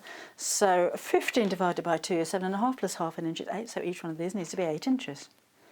Always a bit of maths involved, isn't there? So that's 8 inches there. It doesn't matter if this is a little bit bigger. So you don't have to cut too precise as long as it's not a little bit smaller. Right, so that's where the zip's going to go in the back, but we'll do the piping first. So for piping, I'm going to use this buttermilky colour. So this is your lemon option. And I'll need to cut this at a 45-degree angle. I'm going to be a little bit wasteful on this one, just because I want to be quick.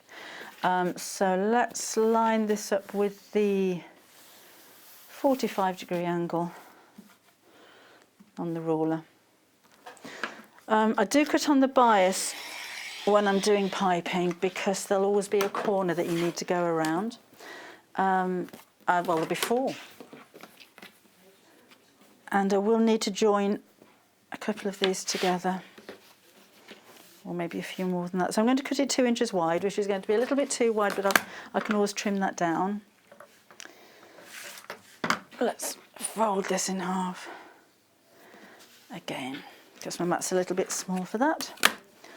So 2 inches is here, and I think maybe 4 strips of that should be enough. So each side's 15 inches. Yes, we've got loads there. So let's join these together first of all.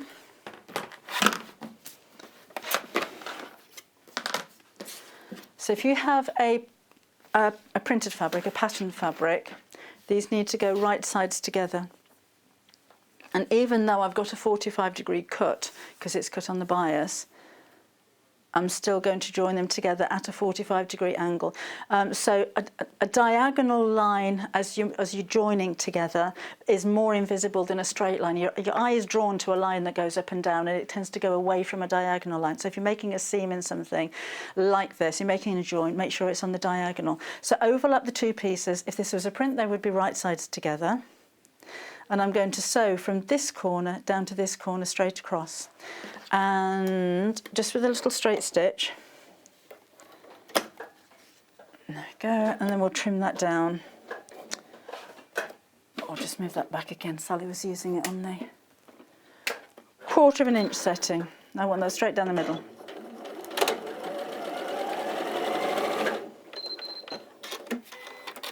Like so, and then we'll trim that off. And I'm going to trim those little ears there as well. So when you open it up, you've got a nice straight line there. So we'll carry on doing that. With the plain ones, make sure that they're always the same side. The number of times I've joined these together and I've got one seam pointing up and one seam pointing down. So just make sure that they're all your seams are facing in the same direction. You can mark this Just want it to be really accurate. Let's snip those off there. Oh, scissors.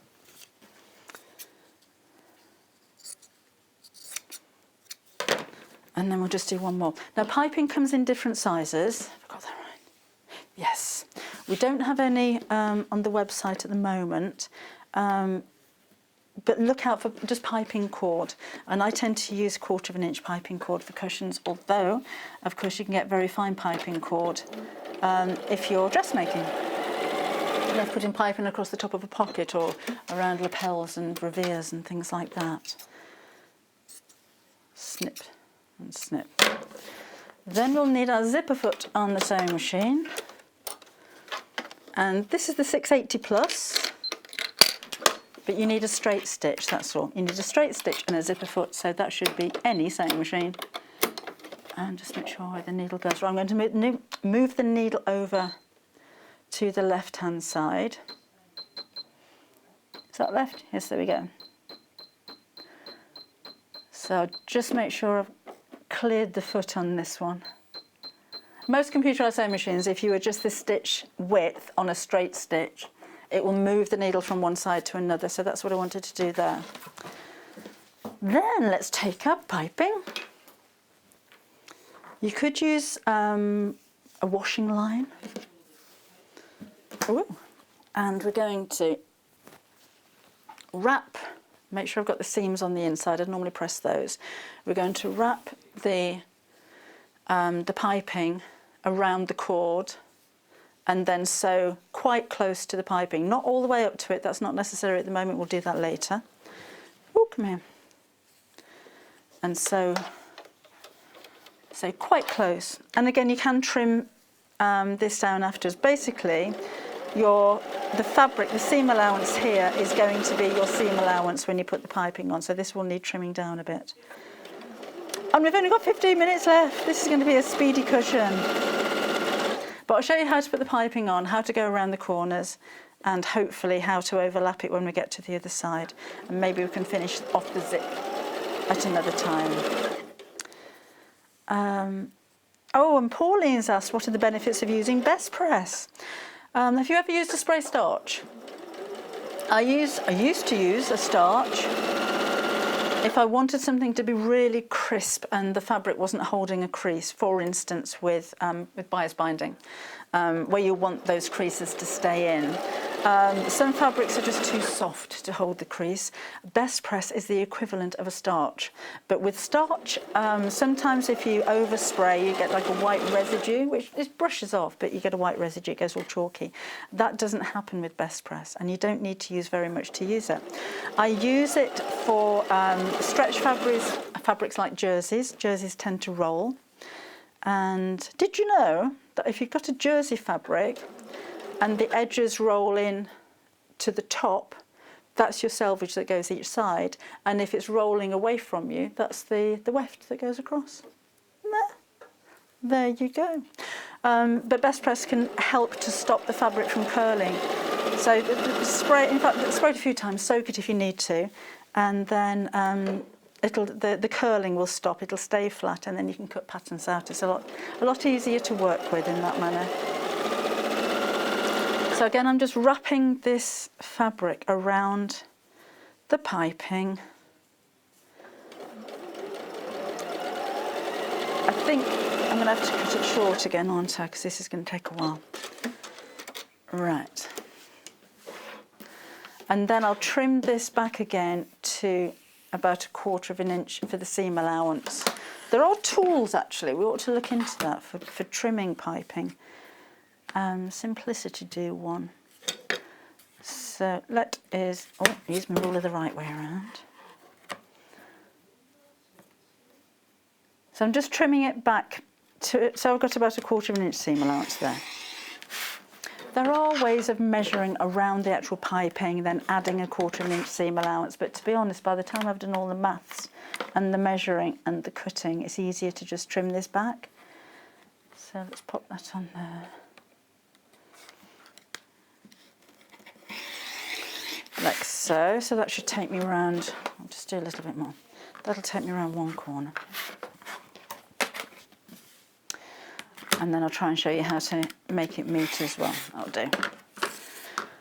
Okay, then one at a time, you'll take the outside section of your fabric. That was my spare bit. And we're going to start sewing right sides together. That's the front of my cushion pad. I'm just going to leave it plain like this. And I'm going to start the join here. Just like when you're binding around a quilt, if you're going to join anything on a cushion cover, on a quilt, binding or piping, then start on the left-hand side, because the eye automatically goes from the left to the right. So if you've got any kind of joins on the right-hand side, you'll notice it more than if you put it on the left-hand side. So we're going to leave a little bit of the end loose, because that needs to overlap. So from where my stitches are, about here, I'm just going to leave a little bit and start sewing right sides together with the edge of the piping against the raw edge of the cushion. This is where I was saying this is your seam allowance. So now it kind of makes sense, doesn't it? So when it was a lot wider, that would make my cushion pad too small. So line that up with the edge, and then we're simply going to sew. Now I can take the needle slightly closer to the piping. I can go closer still when I put the second half on. But I can just move it over a little bit so I'm closer to the actual ridge, and then sew. Now as you're approaching the corner, and I don't normally do this beforehand, I'm coming up to the corner, stop, and I'm going to snip into the corner. I'll show you this in just a second. So I'm snipping into the seam allowance around the, well, it'll be a curve. You'll never get a right angle when you're sewing piping on. Stop, about 1/4 of an inch from the edge, leave the needle down, turn this around, and then carry on sewing.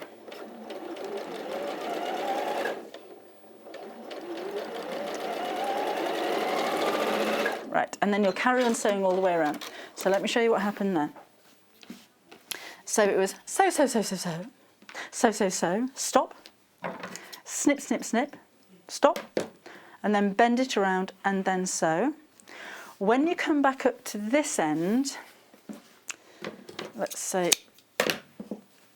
that's gone all the way around to here. Again, leave a little bit of an overlap. And then I'm going to trim this back. That will have the same seam allowance. So I've got two ends that are going to overlap like so. And then unpick some of the stitches from one side by about 1/2 an inch.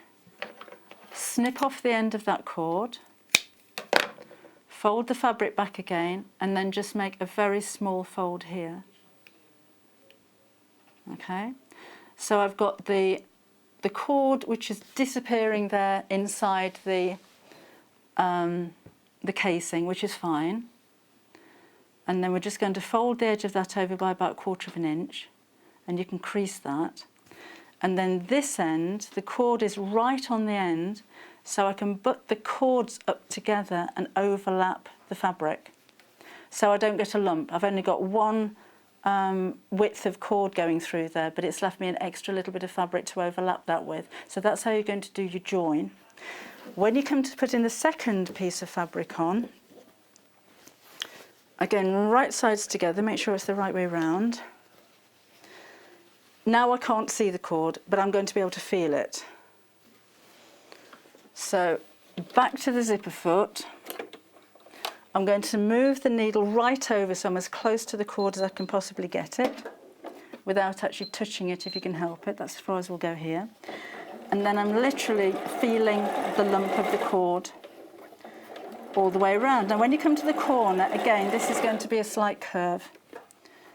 So take it easy as you go around the curve. If you don't get this right first time, you can go back over it again. I'll show you that in more detail in just a second.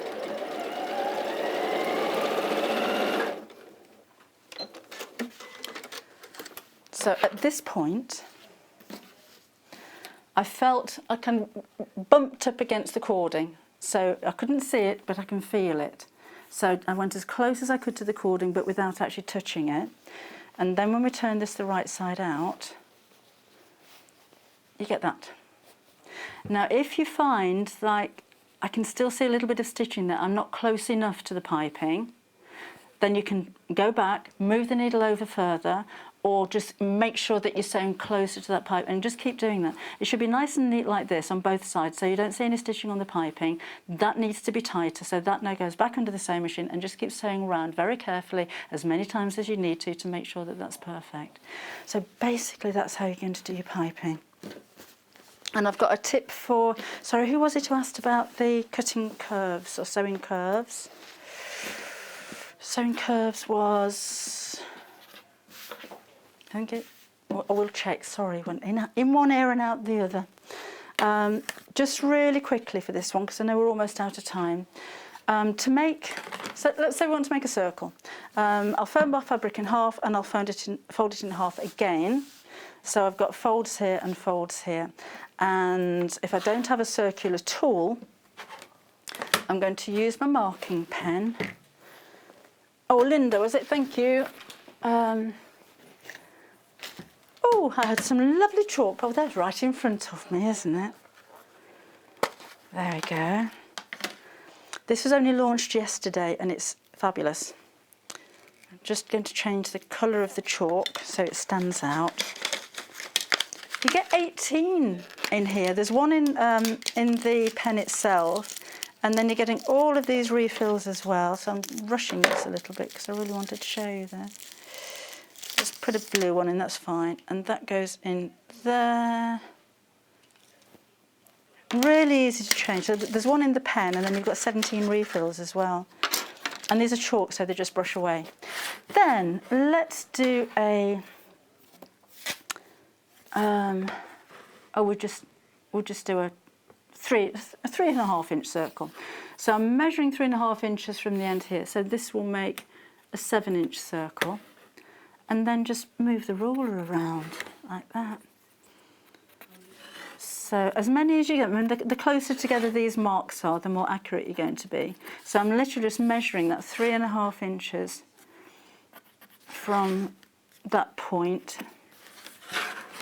Twist that around a little bit more. Where are we? There we are. And then back to here. I think Linda mentioned teddy bear's ears. So, but this is for any kind of circle really. So that could be, there we go. Just cut between all of the marks that you just made. And then you will end up with your perfect circle. So if you're sewing circles or arcs together, teddy bear's ears, big teddy bear's ears. Put my regular foot back on again, standard foot, that goes in there. Switch the machine on and off again, because that'll make the needle go back to its default centre position. Off you go. In fact, I'm going to put the 1/4 inch foot on here. And this has got a guide on the side of it, if you have a quick look. It could be a 1/4 inch foot, it could be an over edge foot, it could be a blind hem foot. You need a foot basically that has a guide on the side of it. And it doesn't matter, you know, what size that is. This just happens to be a 1/4 inch foot.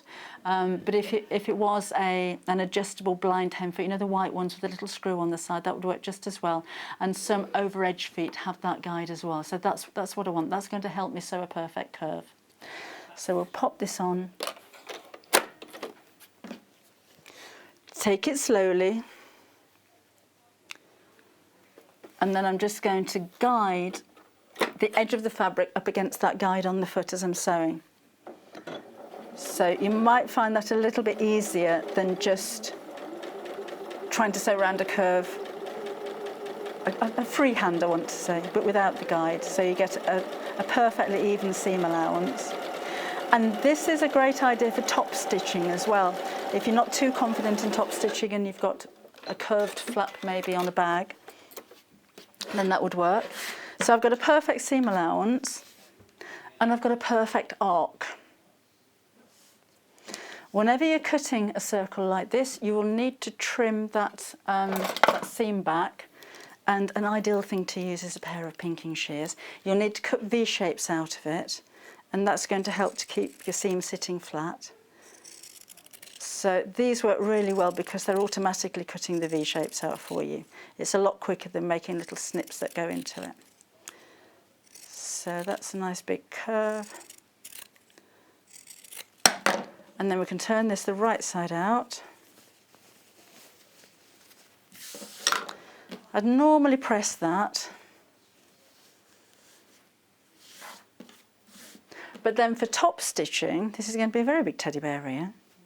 With the seam right on the edge, go back to your foot that has the guide on it. Normally a longer stitch when you're top stitching.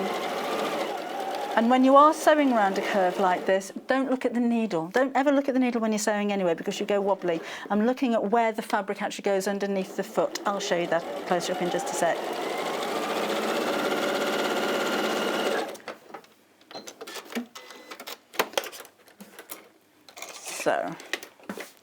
So I've got a perfectly distant top stitch. So as I'm sewing, again, that guide is right on the edge of the fabric as I'm going. Look at where the fabric goes. Don't look at the needle, look at where the fabric goes underneath here, because I want to make sure that that fabric is actually touching the guide as I'm sewing. If I'm watching the needle, I'm not watching this, and then it can go a little bit haywire. And that's going to be the easiest way to both sew a circle and make your top stitching nice and perfect as well. So Linda, I hope that's answered your question for you. Oh, we were going to do so much. I was going to put zips in and do an invisible zip. I was going to do so much, but we're out of time. Right, I need to give you a reminder of the chalk pen. This is fabulous. I'm going to order one of these. I said that the other day and then I forgot. And the thing is, you forget to order for so many times, then we're out of stock. So that's your pen. It does come with a pencil sharpener as well, so your chalk's nice and sharp, so you can get some accurate lines there.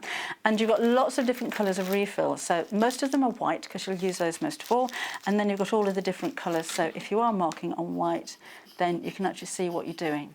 So if you're a little bit fearful of using an ink-based marker, maybe you're marking on fabric that's going to be seen. So for instance, the dart on a blouse, as you're putting the markings on there, you sew over the top of the marks. You might see them on the right side. So if you're not too confident in using air, water or heat erasable pens, chalk is the best way to go because it simply brushes away. So there's no chance of this staining the fabric like some of the pens can. It's in its own nice little case as well. To change the different chalks, you simply press on the end and this little like gripper opens up, and then you can simply pull that out and put a new one in there. And considering that's chalk, it's actually really strong as well. So it's a nice chunky pen, it's easy to hold, and it's got a lovely case as well. That would make a really nice little gift idea, I think. And we only launched this yesterday, and that's been really popular. We do have separate refills on the website as well. That's a pack of 17 for £6.99, so that's worth taking a look at. Best press. Really popular today, this one. So pleased. You haven't seen this on air since the beginning of June, so it's nice to have it back again. We've got two choices for you, either unscented or you can go for the lavender. So unscented is this one, and doesn't leave any stains or watermarks on your fabric. It just makes it a little bit stiffer. I was going to make a skirt as well, wasn't I? I was going to do so much. If you've got a fine floppy kind of fabric, then this just gives it a little bit more oomph. But particularly if, like the viscose fabrics that we have here, trying to put a crease in that can be quite difficult. I mean, it's one of those crease-resistant type of fabric, so that can be quite difficult. Give it a spray with your best price, and it will behave like a crisp cotton. It'll wash out again, so it's not there permanently. But for the duration of you cutting out patterns and sewing together, then it's going to keep your fabric nice and firm. The most popular has been the lavender, which is this one.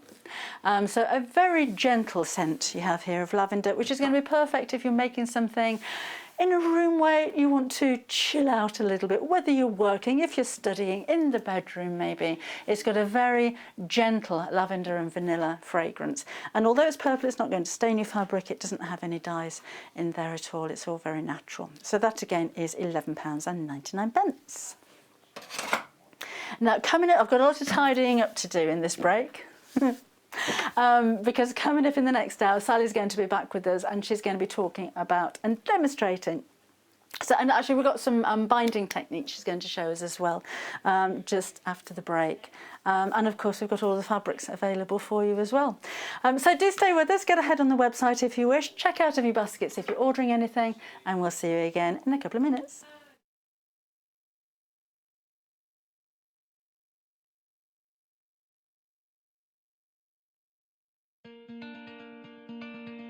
To see me back.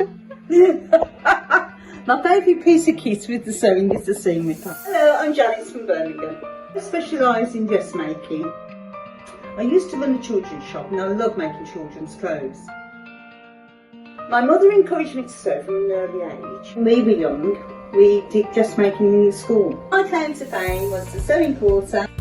But I'm now making also jumpsuits for ladies and men of all shapes and sizes, and it seems to be going for the festivals around the country.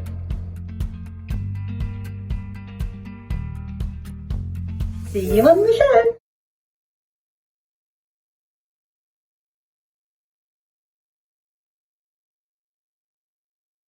Shopping with us couldn't be easier. If you want to shop online, then you can head to our website, www.sewingstreet.com. It will redirect you to our sister channel Jewellery Makers landing page. Don't worry, you haven't gone to the wrong place. We're simply using their website temporarily while we're building our own web shop. Scroll down past the watch live part and you'll see all of the products that you will have seen on air on today's live show. You can also shop our catalogue by clicking a category, clicking a product to view closer, and adding it to your basket. Once you're ready to check out, you will need to create an account, which is absolutely free to do so, but it will mean that you can check out on as many orders as you want throughout the day with still only paying one postage and packaging. If you'd prefer to speak to somebody in our UK-based customer service team, then you can do so via the free telephone line number 0800 001 4433. They will not only help you create an account, but will also help you with any of your online shopping.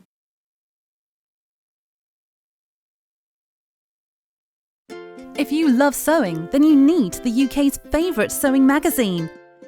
Every month, you'll receive exclusive patterns. Follow simple step-by-step guides suitable for all skill levels to make your own stunning clothes, accessories and more, together with inspiring tips and tricks from industry experts. Join in and discover your love for sewing. Try Love Sewing today and get your first 3 issues for just £6.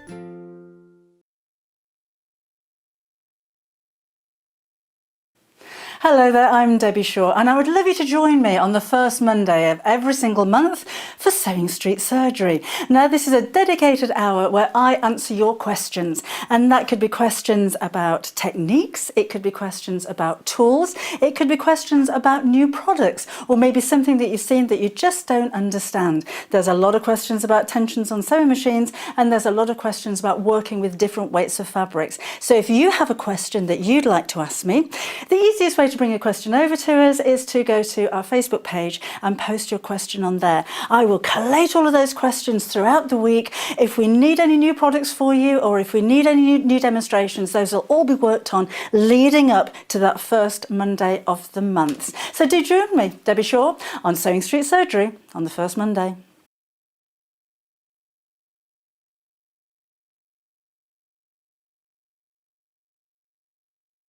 Hello, I'm Catherine Wright. I'm from Leicestershire Craft Centre, which is based in Market Harborough. I love all kinds of sewing, but probably my favourite thing to do is dressmaking.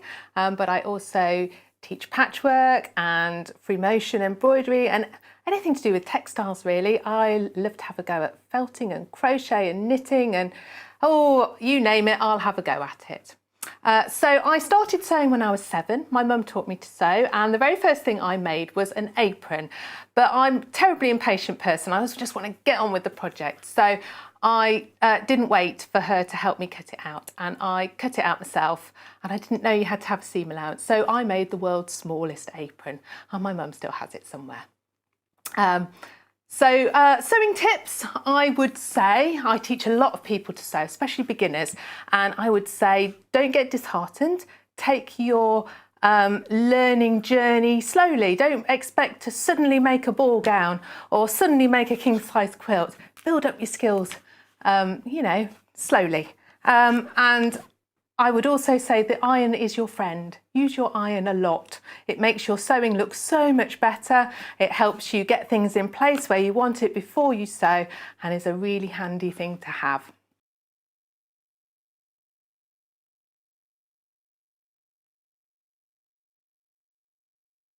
Would you like to take part in our weekly competition? If you do, then all you have to do is head to the Sewing Street fan page group on Facebook. Post your picture of your make. Myself, Debbie Shaw and John Cole Morgan love looking at all of your makes every week. We pick our favourite and announce the winner every Friday live on the show. Happy sewing and good luck.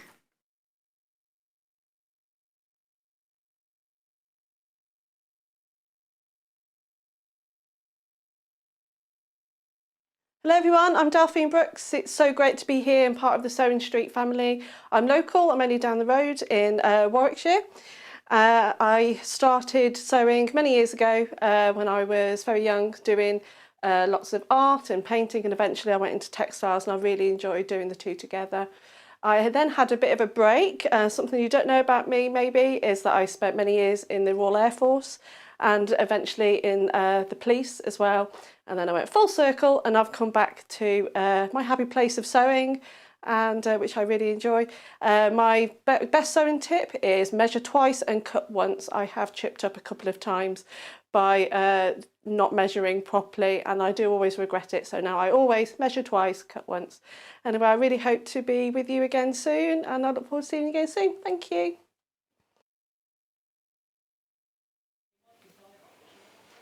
Hello there, welcome back again. You're watching Sewing Street and my name's Debbie, and we've got 2 more live hours for you. This hour we're going to be looking at the quilt behind me, and Sally's going to be with us in just a second to take us through some techniques for you. We do have the fabric for you, and we do have the book that the patterns come from as well.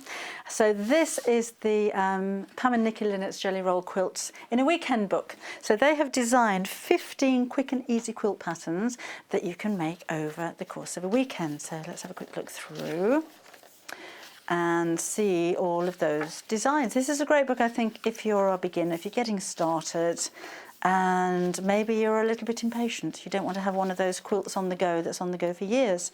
You want to get something finished quite quickly, then that's the whole idea behind this one. So there's your techniques in the front of the book, and then we move on to all of the different quilts that you can create. It's quite amazing, isn't it, that you can create something like this in a weekend? But I suppose when you've got the techniques and the know-how, that's what makes your cutting easier. And they're actually quite simple designs as well. And of course you don't have to make the whole quilt up. If you just wanted to make a smaller version of any of these, maybe make a table runner or a couple of cushion covers instead, you're going to be able to make them even quicker then. So there's the honeycomb. Tutti Frutti, this is the one that we have behind us. Obviously in the different colours there as well. Those are your techniques. It looks very different with different fabrics, doesn't it? 9-patch sunburst, that one's called Sprockets. So again, you've got quite a comprehensive book there. For your £14.99 with a recommended retail price of £15.99. Nice to have a saving, isn't it? These are the fabrics that we've put together to create said quilt behind us. So you've got a whole jelly roll. This will make the full-size quilt. You'll need your own backing and wadding, obviously, and you might have a little bit of the cream left over, so Sally was telling me. So £54.99 is for the jelly roll, and you have the 2 fabrics as well. So you've got 2 metres of fabric in total, plus your Moda jelly roll. For £54.49 is your price for those. Right, now if you'd like to order, get ahead of the game, it's 0800 001 4433 if you order on the phone lines, or of course you can go to the website, which is sewingstreet.com, and take a look at the details there and everything else that you need. So if you wanted some wadding or if you want some backing fabric, then that's all there as well.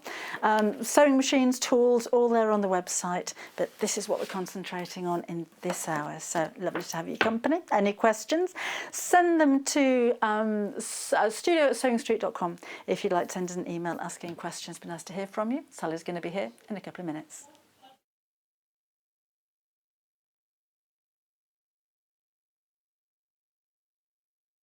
Shopping with us couldn't be easier. If you want to shop online, then you can head to our website, www.sewingstreet.com. It will redirect you to our sister channel Jewellery Makers landing page. Don't worry, you haven't gone to the wrong place. We're simply using their website temporarily while we're building our own web shop. Scroll down past the Watch Live part and you'll see all of the products that you will have seen on air on today's live show. You can also shop our catalogue by clicking a category, clicking a product to view closer and adding it to your basket. Once you're ready to check out, you will need to create an account, which is absolutely free to do so, but it will mean that you can check out on as many orders as you want throughout the day with still only paying one postage and packaging. If you'd prefer to speak to somebody in our UK-based customer service team, then you can do so via the free telephone line number 0800 001 4433. They will not only help you create an account, but will also help you with any of your online shopping.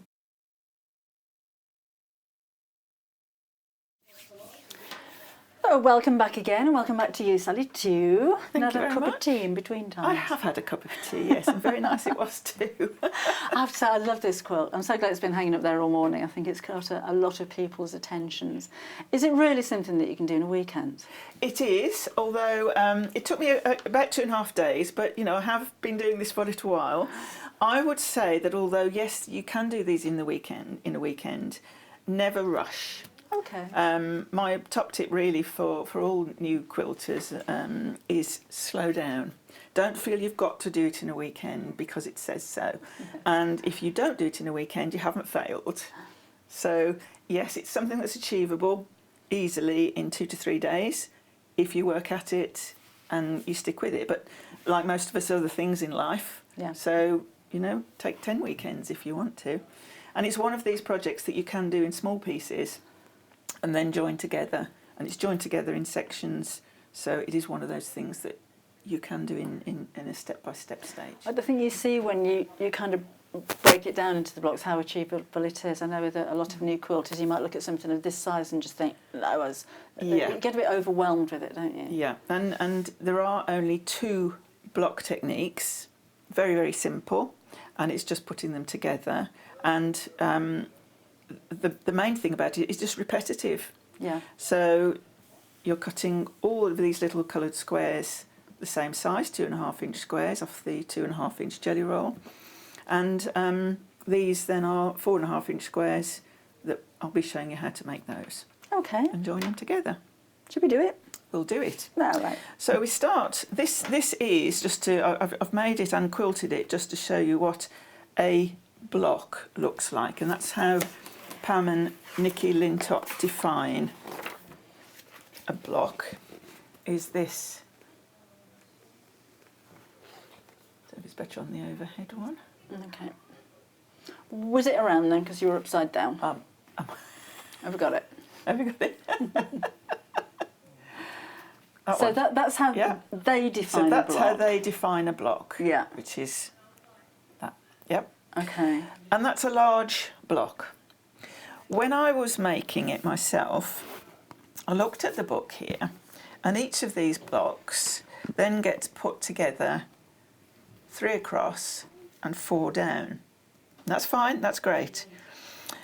But I found that doing it this way, you may get some of your fabrics touching together that are the same. Okay. Can you twizzle it around and put it down so we can have maybe a closer look? There you go. So that's the block as I've got quilted underneath here, and then here we've got 3 that are joined together by 4. Okay. But because if you can see that corner there then joins to these little squares here, you could end up with say 2 reds together, 2 blues together that are identical, and if you want it to look random, then that would sort of spoil it a little bit. Yeah. So I came up with another way, which I don't think it matters, whichever way you do it. But the way I came up with was to just do this as a block. Okay, so that's 16 squares. And then the sort of kiss. If I go to the quilt at the back, can we do that? So you've got this sort of kiss shape that I've treated as another block.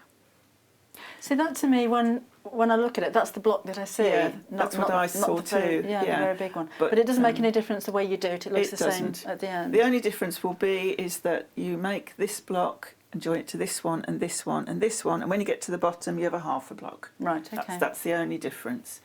And for me, it also made it a little bit more manageable when sewing it together, and it just seemed a better way to keep the random look going. Yeah. So you have got a jelly roll, which you've got the sealed one there. A jelly roll is the trade name of the Moda strip rolls, and their fabrics are absolutely beautiful. So you can see a lot of people buy a jelly roll and then never open it. I've been at shows before now, and people have walked past a stand just saying, "Oh, there's a jelly roll. What is it? What do I do with it?" Yes, So I think it might be yes. tempting to buy it, and then you thought, well, I don't know. It just looks so beautiful. Yes, yeah. But it's really quite satisfying to unpack it, unroll it, and just look at all the fabrics. I think they're fabulous. But be aware, they won't go back into that nice little round. And they're called a jelly roll because in America, where they originally came from, that's what they call a Swiss roll. Because jelly's jam, roll. isn't it? Like Yeah, jam roll. that's right. So that it would look like a jelly roll. Yeah.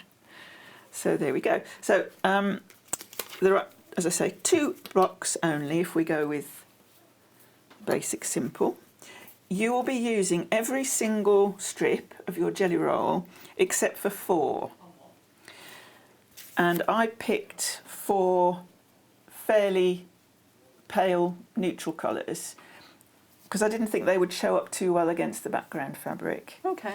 But you can pick any 4 you like, and if you did want some of these colours in it, that's fine. Just cut some squares out of it, mix them all in, but you will have a few left over. Okay. So the principle for this block is basically just joining lots of small squares. So you start with your jelly roll strip, and we do the ruler dance again. Roller dance. Oh, here you go. Oh, I put them there for safekeeping. So trim off your selvages, and then you trim each of these jelly roll strips into 16 2.5-inch squares. So jelly roll strips are already 2.5 inches They're already wide. 2.5 inches. That's the standard Yeah. measurement. And all of Pam and Nikki Lintot's jelly roll books use the same thing, 2.5 inches, and they are the jelly roll experts really. They have got several books, and this is a brilliant one. So there we go, we cut up our little squares, and all we have to do then is join them together. In fact, no, I'm talking complete rubbish. When you've cut these ones, we're making these kiss type blocks. We'll do those first. Okay. So we cut our little strips into little squares, 4.5-inch square, and place one right sides facing, and then draw. Draw a line from corner to corner of the square, or you can just fold and finger press to create a crease, and that's the line we're going to be stitching on. Okay. Oh, I did take your 1/4 inch foot off. By That's the way. okay. Sorry. I'll be fine with this. This part of the technique. I didn't just take the foot off for the heck of it. Just like Wasn't being spiteful. we'll confuse her. Not too difficult. So there we go, and we sew along that line. Actually, wasn't this the machine that last time I was using it, the needle dropped out, and I didn't get round to replacing it? Who did I confuse the next time they used it? Oh, was that Joe? Oh, well, he doesn't sew anyway, so that's all right. One time I came into the studio and there was no cover on the bobbin. Oh, really? And that was like, will it still work? And yes, it did, but it was really unsettling. I was sewing along with it. I've never had, even at home, I've never had a needle just drop out of the machine before. I have. So there we go, plonk. I have. On one particular table, I think because it was slightly bouncy, it was vibrating. Doesn't normally happen, but... So that's the first corner put on. Second one, same thing, opposite corner, right sides together, mark or crease a line and stitch that.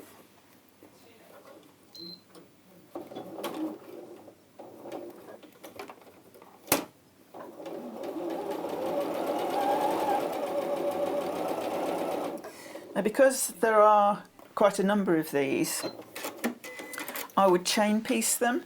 Okay. So cut loads of these squares, loads of these little ones, and just keep going until you've done one corner and then the second corner. Okay. So that is, if we go overhead, that's that section there. Okay. There was a new patchworker or quilter. I think I would have looked at that imagining that you cut a triangle, then cut another one, then cut the corners off the square, then sew it back together. I thought it's great to see little, well, I say little tricks and techniques like this. Yes. But it's speedy, but it's more accurate. It is speedy and it's accurate. And again, they suggest, Pam and Nikki suggest that you leave all of this in. Okay. I did for most of it, but when I came to do this little sample piece, I actually trimmed away the middle one. Okay. So I just took that just roughly. And I found then it pressed a little bit easier. You didn't have quite such a bump on your seam line there. No. But it doesn't really matter. I mean, if you look, you can't see much difference really. No. And I've just finger pressed these. You would press them with an iron, and also again I would use best press for these. Okay. We've had a message from Deborah. Hi Deborah. And she says, hello. Hello. Loving the quilt on the wall behind us, and loves all the colours as well, and loves the design roll. It's a And she's super watching one. with her cat Mabel. Oh, hello Mabel.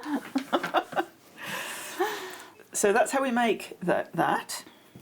And we can join 4 of those together. If we go over to the quilt again. Oh dear. Sorry, that's my... I've just got my junk down there.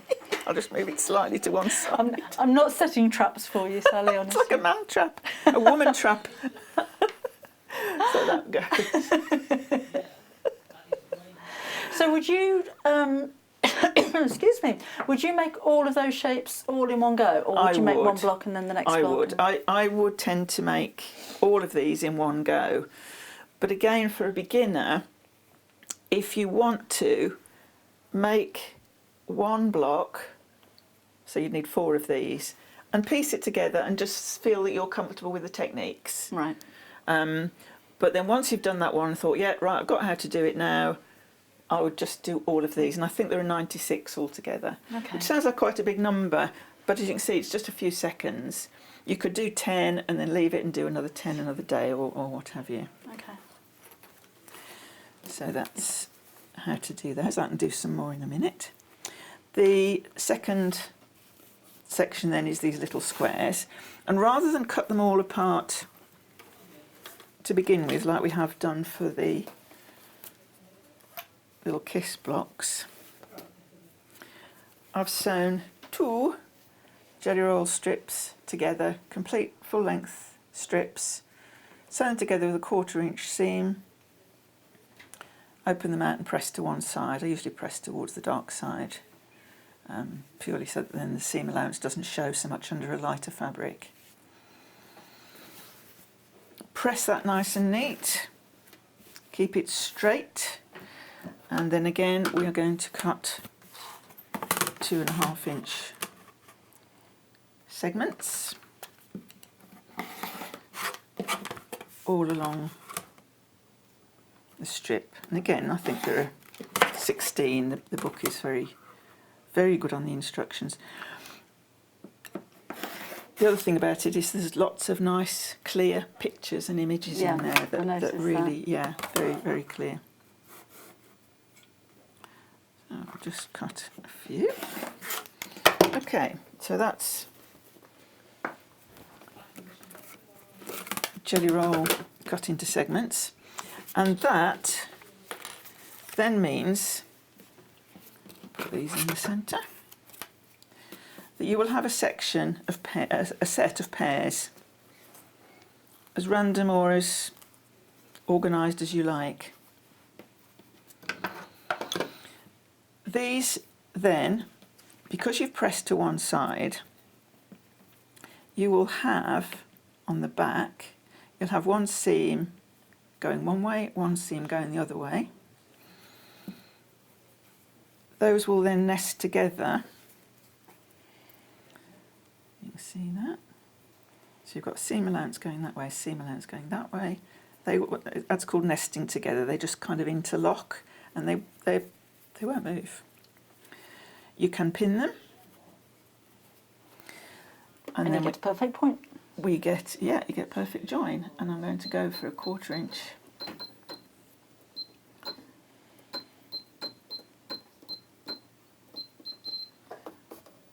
So I'm moving my needle over to the 1/4 inch point. Even if you've got a 1/4 inch foot on, you still need to move your needle across.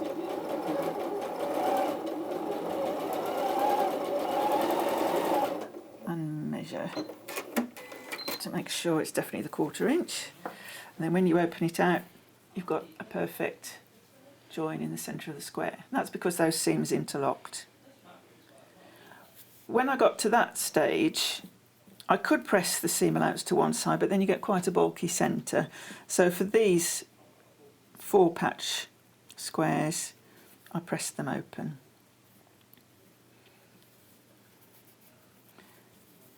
Like so. All right. Okay. And then I joined 4 of these to create this centre part of the big block. So I'll do another couple. So again, turn your blocks, your squares round so that the seams nest. Pin if you feel more comfortable.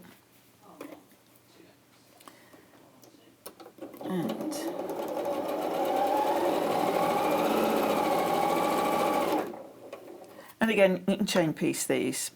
So I'll do loads of these into lots of sets of 4.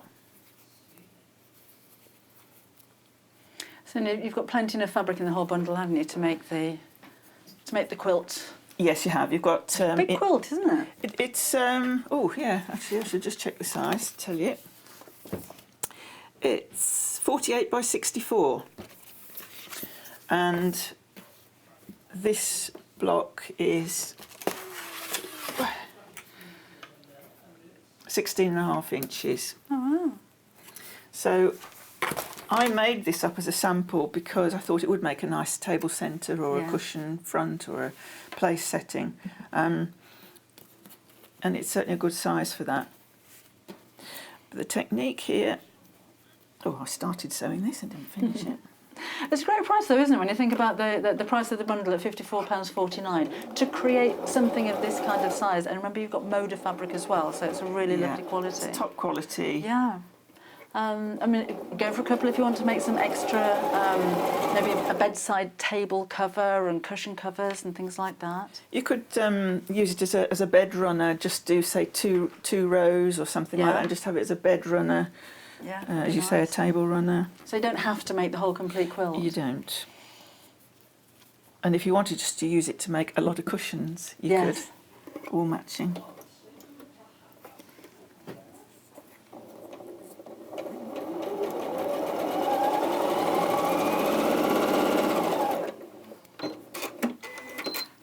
Another few there.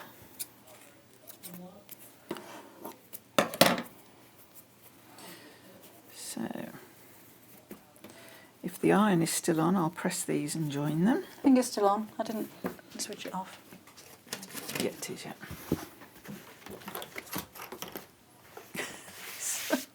It's like organised chaos, isn't it? Cosy. Very cosy. So For now.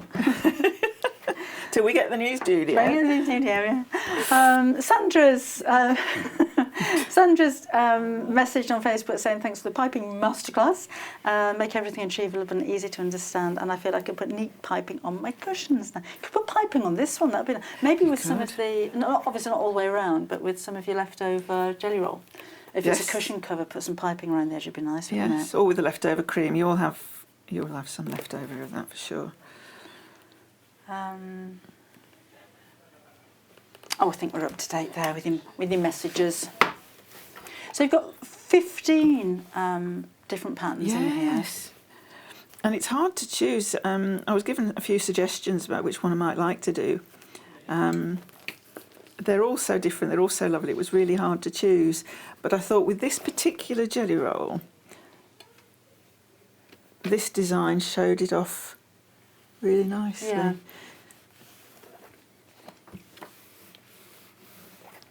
There we go, one more. Set the seam. Open out, and as I've said, I've done flat opened out seams. They're all very clear with their instructions as well, aren't they? They are. They've been in the quilt business for a long, long time. They have their own shop. Right. They teach a lot. They have a long arm service as well.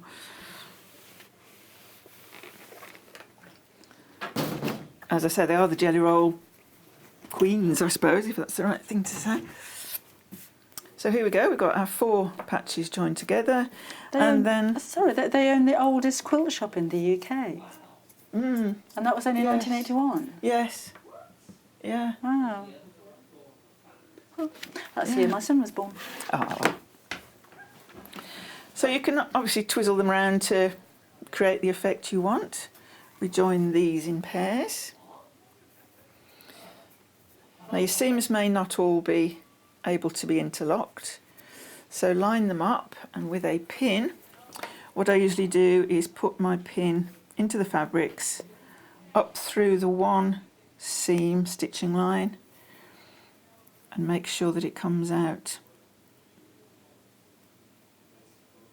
in the other seam stitching line. Then you know they'll interlock. Often the way that I would tend to do it, just to double check, is put a pin in that stitch line out through the other seam, and if it sits straight, then you know you've got it accurate. Okay. And stitch that down, another 1/4 inch seam.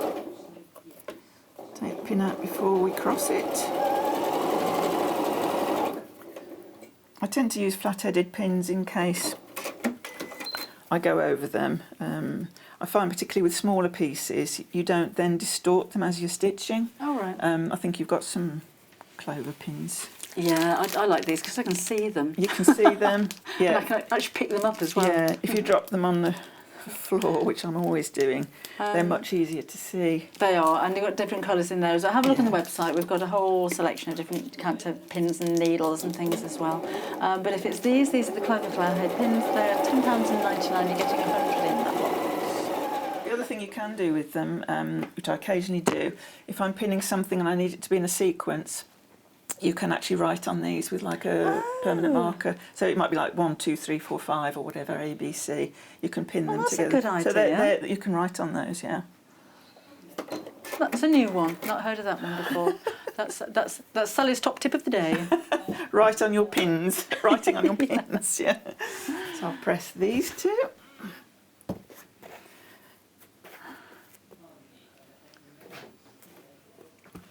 And the seams open again on this one? I did the seams open, but you know, you don't have to. It just means that you've got a little bit less bulk when you join them.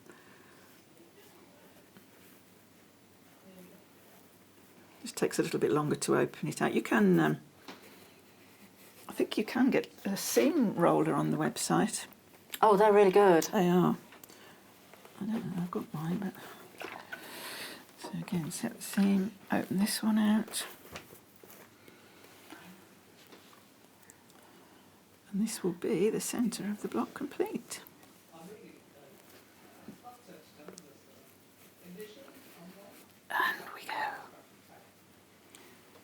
we go. Okay.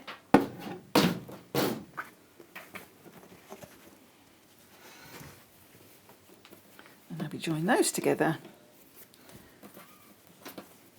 Again, matching up the seams. Pin.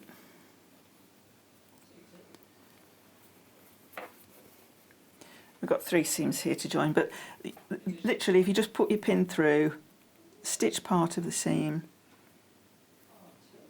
and back through the other side. Right. Well, I'm going a bit quick here, but you can take your more time. What's the most challenging thing you've ever made? I made a quilt not very long back, had over 1,000 pieces in it. Ooh. I've also designed quilts that I've then had to make. And I've thought, I wish I'd designed that a bit simpler. Yeah, but I just I love a challenge anyway. So quite often in my sort of TV and other career, I've had to do things I hadn't done before. And that's good because it's how you learn, it's how you improve. And we're always learning. You know, it doesn't matter how long you've been doing this, you're always learning something. Like writing on pins. So I've pressed that to one side, but you can press it open if you wish. Give that a nice press, and you can use your best press on that if you wish. And there you've got your centre. Oh, the fabrics are gorgeous, aren't they? They are. They just go together so well. You just can't go wrong because they're from... the idea of a jelly roll when it first started was that manufacturers would cut off bits of yardage and stuff off bolts. When they were printing it, they'd cut it off. And they had these bits left over at the edge. They were waste and they were thrown away. So that's how they came about. And I think that's how they came about the 2.5-inch width. Oh, because it was just what was left over when they'd cut these into different shapes. Like layer cakes are 10 inches and so on, so you end up with bits left. So that's how they came about. And of course somebody must have realised, well, why are we throwing that away? Yeah. So, and you can get these now as jelly rolls. Each strip usually is from the same range of fabric. Yeah. So you know the colours are going to go together. You know that however you mix and match them, it's going to work. All the hard work's been done for you. So that's that part. Do you remember Buff Puff? It was like the 1970s or 80s, I can't remember, and it was like an exfoliating sponge, so a white tubular shaped thing. And apparently that was the centre of a piece of packaging. There were packaging jars and stuff. Oh, right. So put the foam around it, and we're left with all of that kind of shape, but a lot smaller lumps of foam. And just thought, what we're going to do with that? We'll sell it to women to exfoliate their skin with. You had to have a Buff Puff. Yes. It's like, I don't think, I'm probably not allowed to say the name, am I? The stuff that you either like it or you hate it. Oh, yeah. In the jar. Oh, love it. I can't stand it.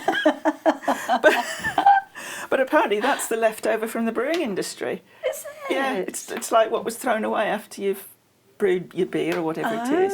It's a yeast extract. Yeah? Yeah, so they threw that away and then somebody must have thought, oh, that's yummy. So, right, shall we do some more of the... I know! A fountain of... Oh, it was a school day at Sewing Street, isn't it? Not necessarily to do with sewing. Not necessarily, but quite often. So I've lost my little one that I already sewed, but I'll sew some more. Oh, I have got it here. So that would then... You might have to turn it around so you haven't got two colours too close together. Okay. I'll make another one of those and join it. So this is the way that they did the block in the book? So in the book, they did it this way, so that you'd have all your little kiss, I'm calling them kiss blocks, they're like little X's. And then you do another 4 patch on each corner. But as I say, I felt that when you then put, the way they ask you to assemble it is in a block like that. Yeah. And I thought, well, if I'd done that, and I've done another one randomly, I could end up with sort of 2 blues next to each other, and that isn't what I want. Yeah. It wouldn't matter, but for me, if you're going to have a random effect, that kind of thing tends to pop out at you a little bit. Yeah. So I've done that one, I'll do another one. But it's whichever way suits you. If you feel, right, I have made a block and I love it like that, and I'll make another one, you need to make 12 of these. Right. 3 across and 4 down. Okay. And you're going to show some tips on binding as well? Yes. Would you like me to move on to that now, or do you want me We've to do... got about 12 minutes left. Okay. Does that work for you? It certainly does. If we go too fast, I can do some more of those. No, right then. So, as I say, I've created this as one block, as described in the book, one large block, just so that you could see it. And I've quilted this stitch in the ditch. So basically it's along the sewing lines, and I just extended them as I sewed diagonally, vertically and horizontally. I just carried on, so you end up with... It works with the design, doesn't it? Yeah. Yeah. I like to keep the quilting fairly simple. I don't have a long arm machine, although I do have a wide throat machine. But to do a lot of intricate quilting, especially when you're in a hurry for doing a show, it's more difficult. And I think a simple quilting design, particularly when the fabric is doing all the talking here, yes, is a good idea. So that's what I've done. Then, from the contrast fabric, I cut, as it happens, a 2.5-inch strip, which is what they recommend. Okay. So you might need extra fabric if you're going to do the binding out of the same fabric. That's the binding fabric in the bundle there. Oh. So that's your binding. I don't know what I was thinking of there. Sorry. But you could bind it. You'd probably have enough.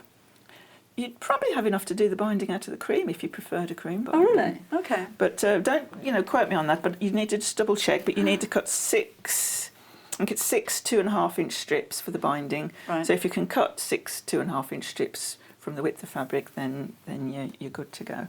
And does it need to be bias cut? No. Right. No, I never do a bias binding on anything except a curve. Yeah. It works much better to have a straight flat binding, and I do what's called a double fold binding.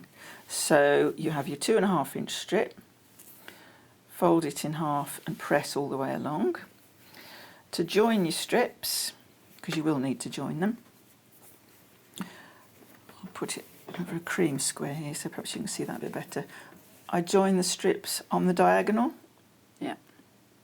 Less noticeable then, isn't it? Less noticeable. So by doing that, I'll just show you quickly. To do that, you take a strip, and obviously they'd be matching strips unless you wanted a mixed. To join on the diagonal, you put one strip over the other at right angles. You then sew along this diagonal, corner to corner, trim that away, and when you open it out, you've got a continuous strip. So that's what I've done here. And I've pressed the seam open again to reduce a bit of bulk. But doing it on the diagonal means you haven't got all of the seam folding over in exactly the same place, yes, which might make it a bit more noticeable. So that just makes it a little bit more invisible. And I normally start, if I'm doing a quilt like this, with a corner chipped off the end of the strip, fold it over and create a little pocket really. Okay. And that is the beginning of your binding, and the end of your binding will slot into that. There are lots of other ways of doing binding. I'm just showing you this particular one, but this is one that I quite like. Doing it this way, I'm going to sew it onto the front of the patchwork and then turn it over to the back, and using little clips, clip it down and then hand sew it on the back, either with a little overstitch. I like doing that. I actually enjoy sitting there and making tiny stitches. It's lovely. I love that part. But if you want it to be a bit quicker, what you can do is sew it onto the back of the quilted piece, fold it to the front, again clip, and then you can machine sew that edge, which I often do for quilts I'm making for the show because it's quicker. Yeah. You can do a fancy or a zigzag. So I'll do it from the front. And this, a double fold bias binding is traditionally used for quilting, isn't it? Because you get twice the thickness of the... You do, it's more hard wearing. Yeah. Yeah, it's more hard wearing. I always think it's a bit confusing with single fold and double fold bias binding, because the single fold bias folds over twice, so you expect that to be the double, and your double fold bias only folds over once, so you expect that to be the single. But it's the amount of fabric that actually touches the edge. So on a single fold bias, you get a single piece of fabric, and a double on a double. Don't make any sense whatsoever. That's fine if it's for display, but if you're going to be using it and washing it a lot, then a double fold is better. So I then start by sewing 1/4 inch seam part way down this strip. Take the needle out, and then I put it back and fold that over, so I'm creating my little pocket. And then sew 1/4 inch seam all the way down, raw edge to raw edge, until you get to 1/4 inch from this corner. And on most feet, sewing machine feet, there is a 1/4 inch mark. Would you mind taking it out and just showing us, because we can't quite get the camera exactly where you're going. So when you finish that bit, just to show where you've sewn. So I have sewn, I started on the top there to hold that down, took my needle out and foot off, started again down here, so I've created a little flappy pocket, sewn 1/4 inch all the way down, and stopped 1/4 inch from the corner. Right. I would normally leave the needle in and pivot it around, but what you're going to do now, you've got your needle in there, you turn your piece of work round, you fold this bias strip away from you, and that's where you've got that 1/4 inch gap there, and then bring it back towards you.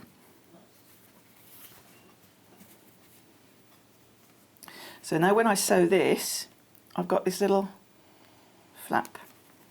I will sew it because that'll show you then what it looks like. I love mitered corners. I do. That is what is called a mitered corner. Yeah, yes. it just looks so smart and finished and neat and professional. I've seen quite a few. Actually, I've seen quite a few professional quilt makers that just kind of pull the tape around the corner, and it goes all round and it puckers up, and it's not. Makes me itch. I'll stop there again, although you would carry on, just to show you now. So I started, stitched across, pivoted, and down here, and I've got this little corner. So when I turn this to the back, I've got a couple of clips here. Clip that down. You'll see here. Look at that. You've got a beautiful. Look at that mitre. Oh. Which you would press. There are certain things. I love a mitered corner, and I love English paper piecing with tiny, tiny stitches. And when you turn the work over, it's, you can't see the stitches. It makes me feel warm. So you've got your mitre on the front, and you've also got a mitre on the back. Lovely. Oh yes. It's nice, isn't it? Very satisfying. Then you carry on all the way around your piece in exactly the same way, mitering all the corners as you go. When you get to the end, you might have a bit extra left. If so, trim off, leave a little bit of overlap, trim that off, and then that end will slip inside the little pocket. Continue your 1/4 inch seam, and you've completed your binding. That's such an easy way, isn't it? I know that there is a way of measuring the width of the binding and there is, so you end forget up the with maths. Yeah, there are tools. I think you even sell is one of there? the tools. Yeah, it's you do it so that the binding kind of comes together. Yeah. You measure it, and then you can stitch it, leaving your 1/4 inch perfect. I've never quite mastered that No, method, I so must it's- admit. Yeah, so it's Um, nothing. But and this that's so one- much easier. Yeah, so it was the first way I was taught. It's, as I say, you can do it from the front or the back. You can hand stitch it or you can machine stitch it. Yeah. It's the way I like to do it. And we often get asked to do a little bit of a binding demo, so I wanted to show how that would look. Are there binding techniques in the book? I never noticed that. Or is it just the design of the quilt? There might be, actually. They've got Have a look. a section of including that we can do they the do. overhead here. Yeah, they do. Oh, You've margin in the got corner, just like the- you just did. Yeah, we've got the joining on the bias, joining on the diagonal. We've got the mited corners. Yeah, it's handy to know Trimming all these off things. the dog ears, which are those little triangles that you cut off. They're called the little Yeah. dog ears. There's how to press the seam. It is really And well chain written, piecing. isn't it? It's very well explained. Very well written, very clear images, and a beautiful end result. If you want to get hold of yours, it's only £14.99. I'm saying only because the recommended retail price on the back says £15.99. Do you know when you're back again? Have we got any plans? I believe it's the 23rd of July, but I haven't got a clue what I'm Oh, doing. okay. I think that's going to be Christmas. Between now and then, I am having my hair cut next Tuesday. Next Tuesday. Are you? Yeah, next Tuesday. How'd you manage Can't wait. Well, I book my hairdresser months and months in advance, so I book for the whole year. Oh. So I missed, obviously, the intervening appointments, but my next one, scheduled one, is the 14th of July. So he says he will honour. You know. Oh. Other than that, he's seeing people that have got the worst case first. So I don't know. I'm going to go back to the hairdresser. My daughter's been cutting mine. And I think she's doing a good job. So it saves me a fortune. My husband cuts his own. Does he? Wouldn't let him cut mine. Well, no, he likes it really, really short. So he just clippers it. I thought if this lockdown thing lasts till like September or something, mine's coming off as well. Yeah. Forget about the masks. We're making hats. I've had a lovely couple of shows. Thank you so much. Thank you for your company too. And yours. Yeah, well, I've really enjoyed it. It's so nice, isn't it, to have people in the studio and have a little bit of a banter as well. We've got another hour coming up in just a second, so do stay with me. Anything else that you've seen, have a look on the website, and we'll and you can order that way as well. But I'll give you a quick reminder in just a minute of everything that we've had for you in the show and what we've got left for you just after this.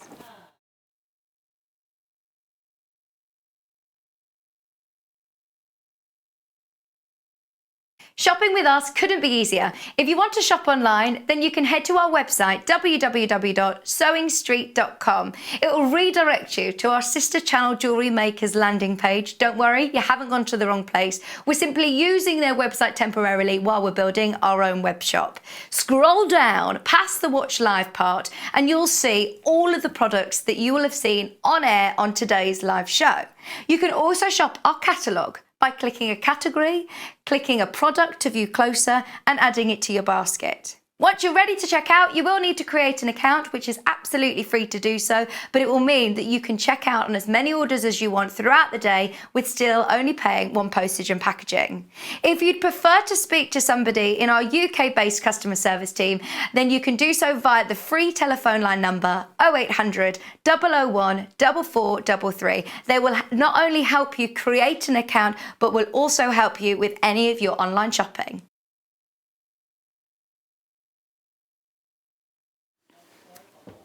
So let me give you a reminder of the bundle, which is enough to make everything that you see here and bind it. You'll need your own backing fabric and you'll need some wadding as well, but this is what we've got for you. It's all Moda fabric. So you've got your jelly roll, which is your 2.5 inch wide strips, And these are the kind of prints that you're looking at. Aren't they beautiful?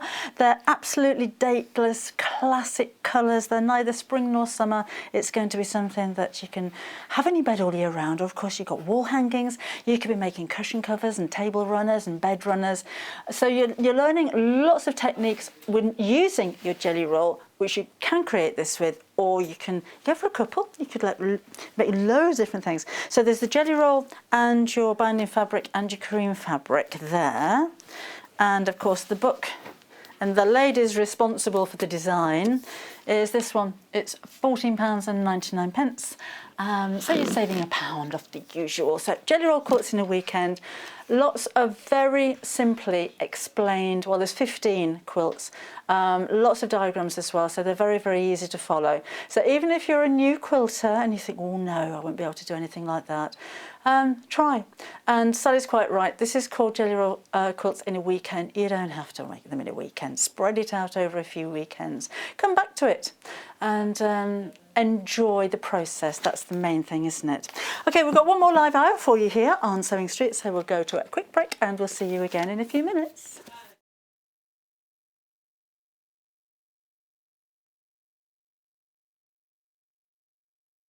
Hello, my name is Sally Stevens.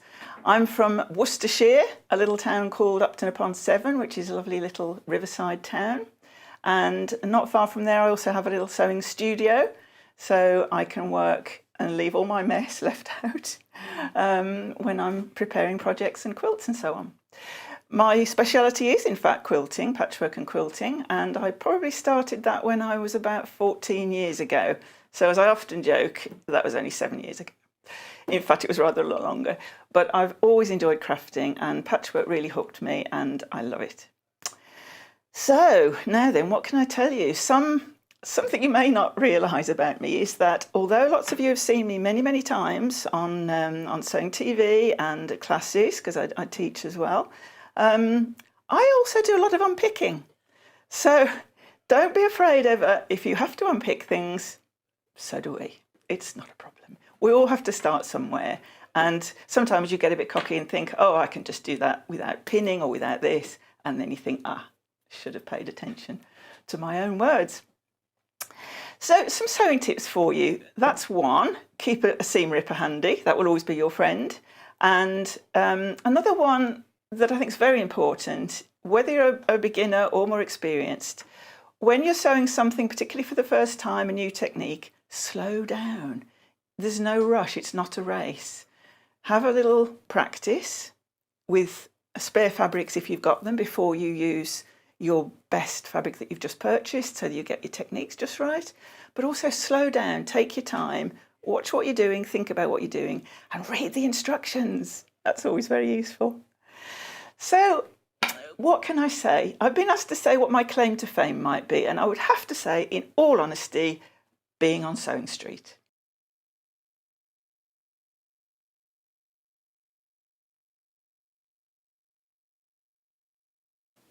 Hi, I'm Debbie Shaw from Sewing Street, and these are my 5 top tips for successful sewing. So number 1, always use a good quality thread. A good quality thread will keep your seams stronger and also help to prevent lint building up inside your sewing machine.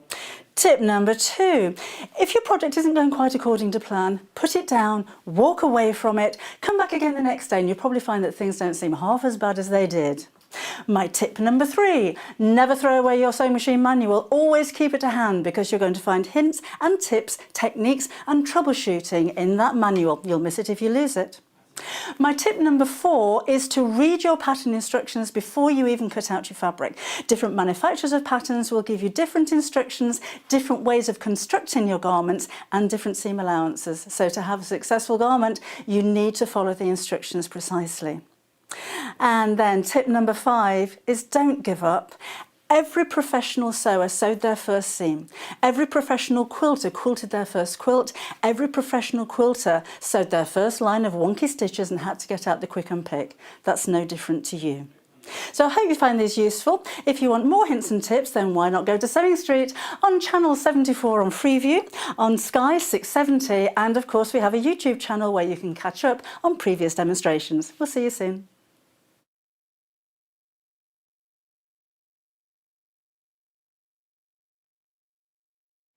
you'd like to get in touch with us during our live show and send in any messages or any questions, then you can do it on studio@sewingstreet.com.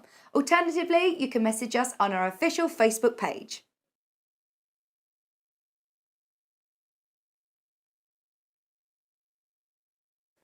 Hello, I'm Carrie from Living in Loveliness and I'm delighted to be part of the Sewing Street team. I'm based in Wolverhampton and I absolutely love working with fabulous fabrics. In particular, I love working with fat quarters and showing you how to get the most from your scraps. I love bringing communities of sewists together and encouraging people to sew for greater causes. Most recently, we have been sewing for our NHS and key workers.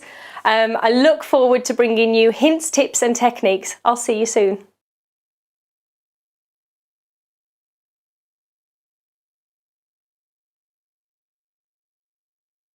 Hi everyone, my name's Beau and I'm going to be joining the Sewing Street team as one of their guest designers. I work as a professional dressmaker. You can see here you've caught me in the middle of making a petticoat for a wedding dress here in my workroom in North Yorkshire.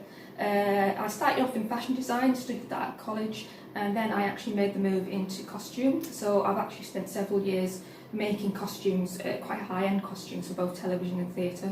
So hopefully with that professional experience I'm best placed to give you some advice on how to get the best results with your sewing and to show you some really interesting techniques. So it'd be great if you could join us for that if you're an avid dressmaker, and I look forward to seeing you.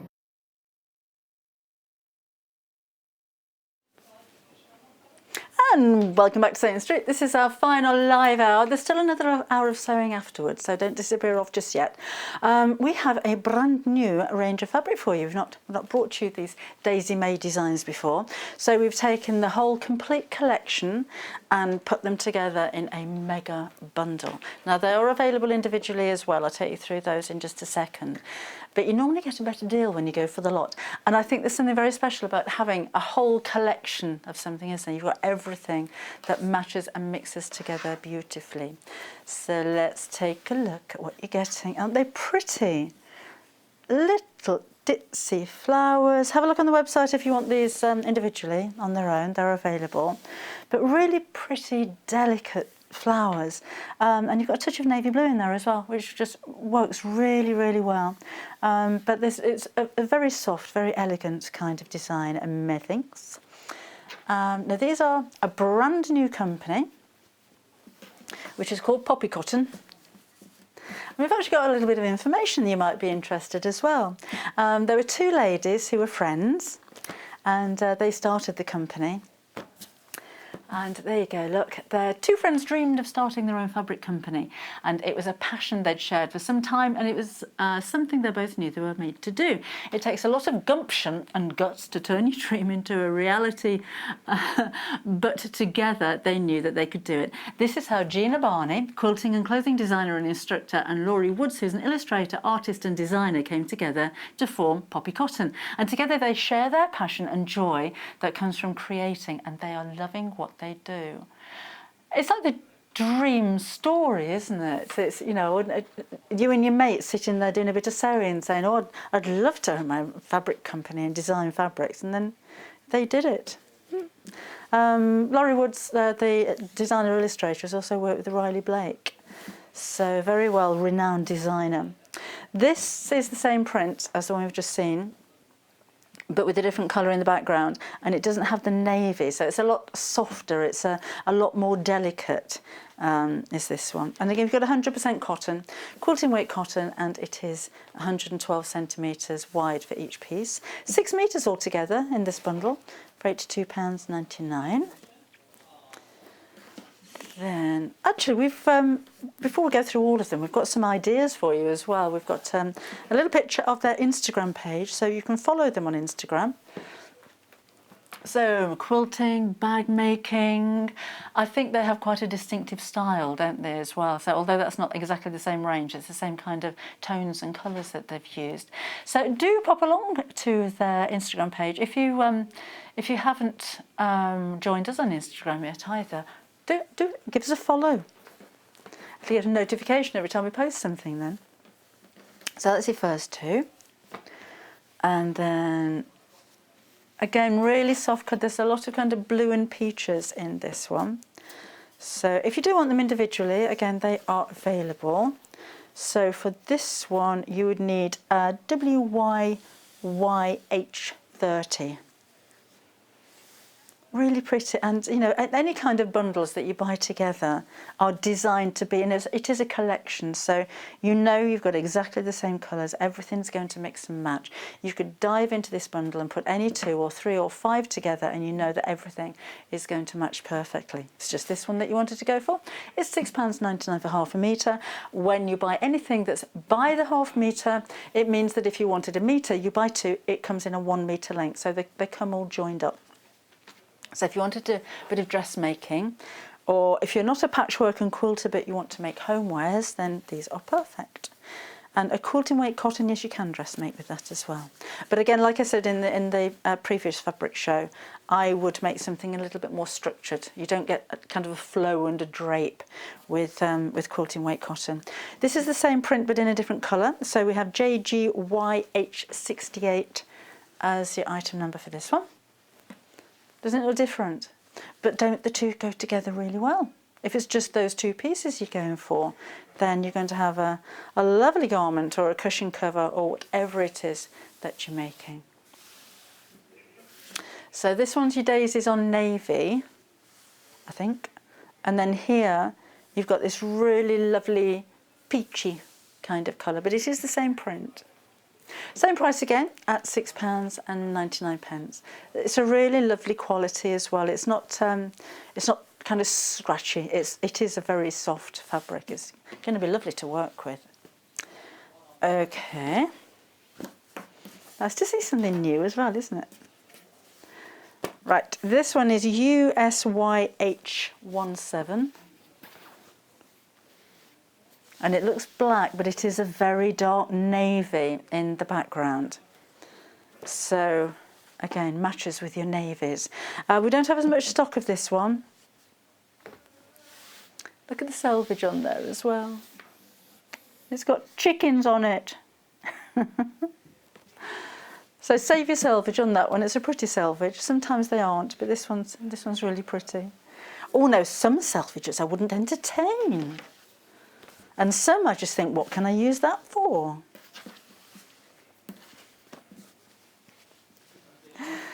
Badly mited corners and raw edges, and I'm having none of it. I sound like my needlework teacher at the grammar school. I'm turning into her. Oh! Strawberries on this one. Oh, that's so pretty. Oh, summer gardens. Are we in strawberry season yet? It's normally when the tennis starts, isn't it? This one, MFY H32, if you wanted to order this one.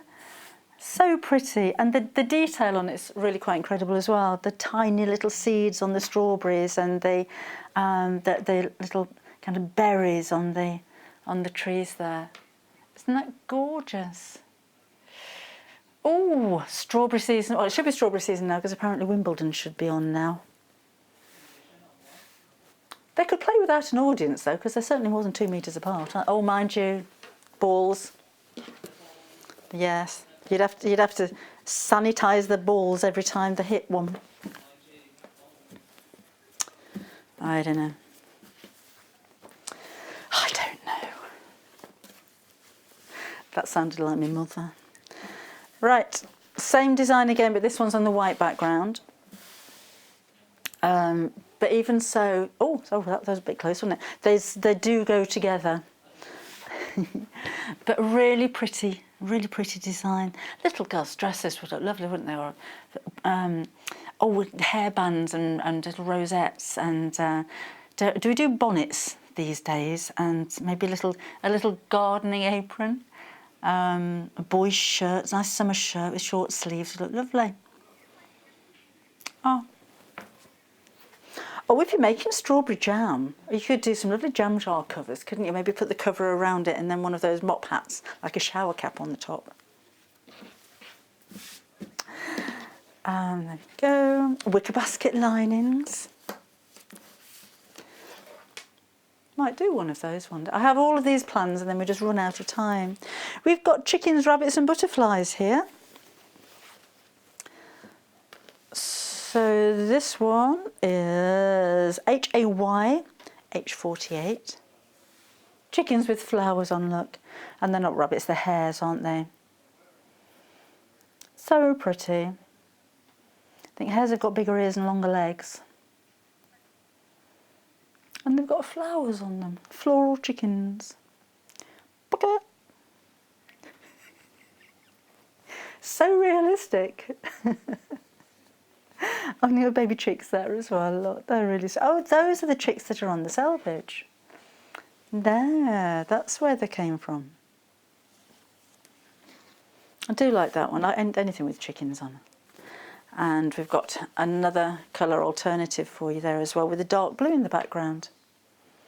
So just the same print, but more of the nighttime coupe. There we go.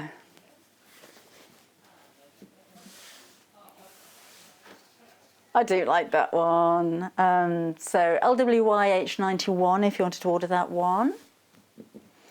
And this is Hens on Navy.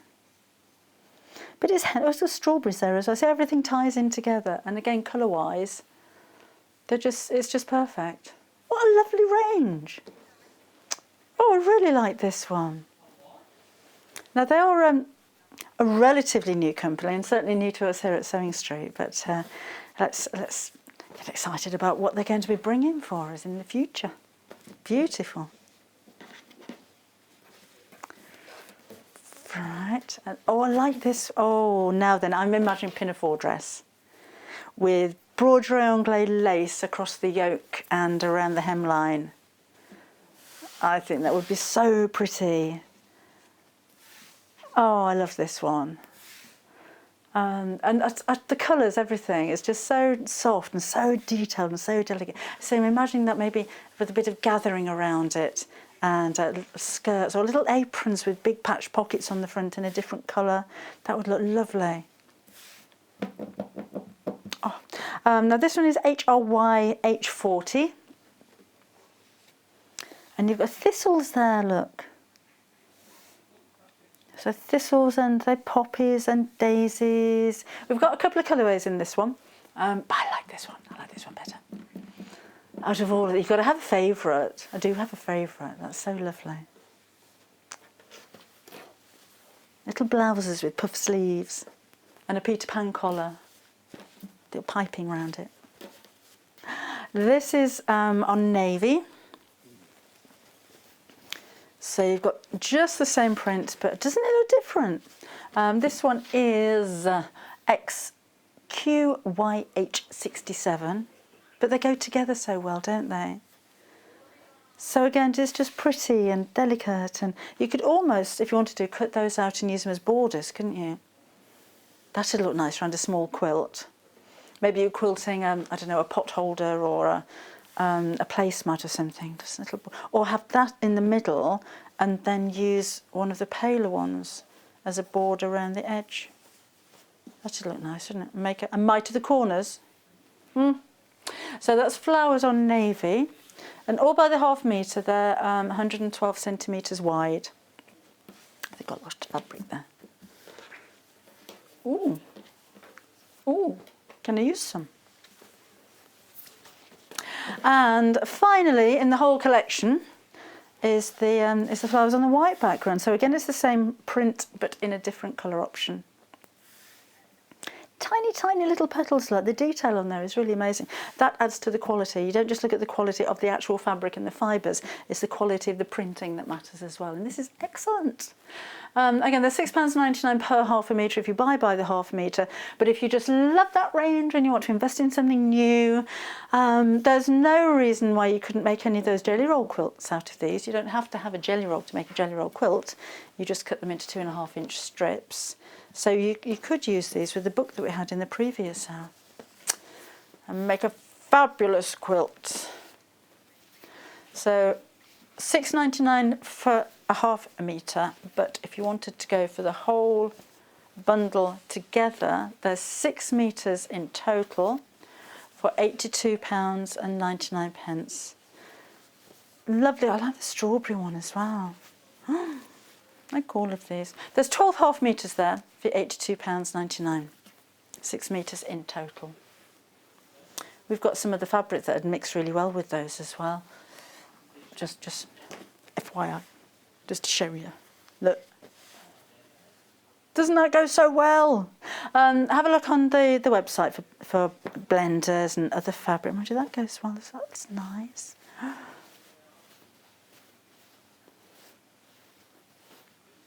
Oh.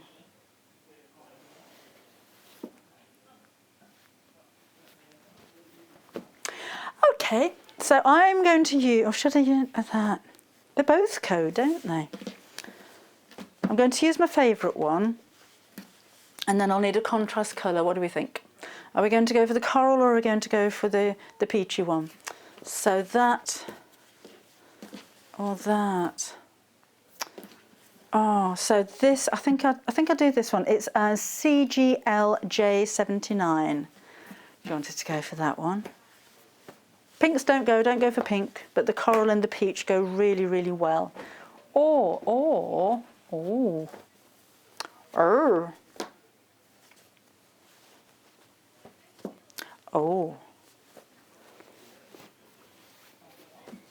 See, this is misty blue, but it looks green to me.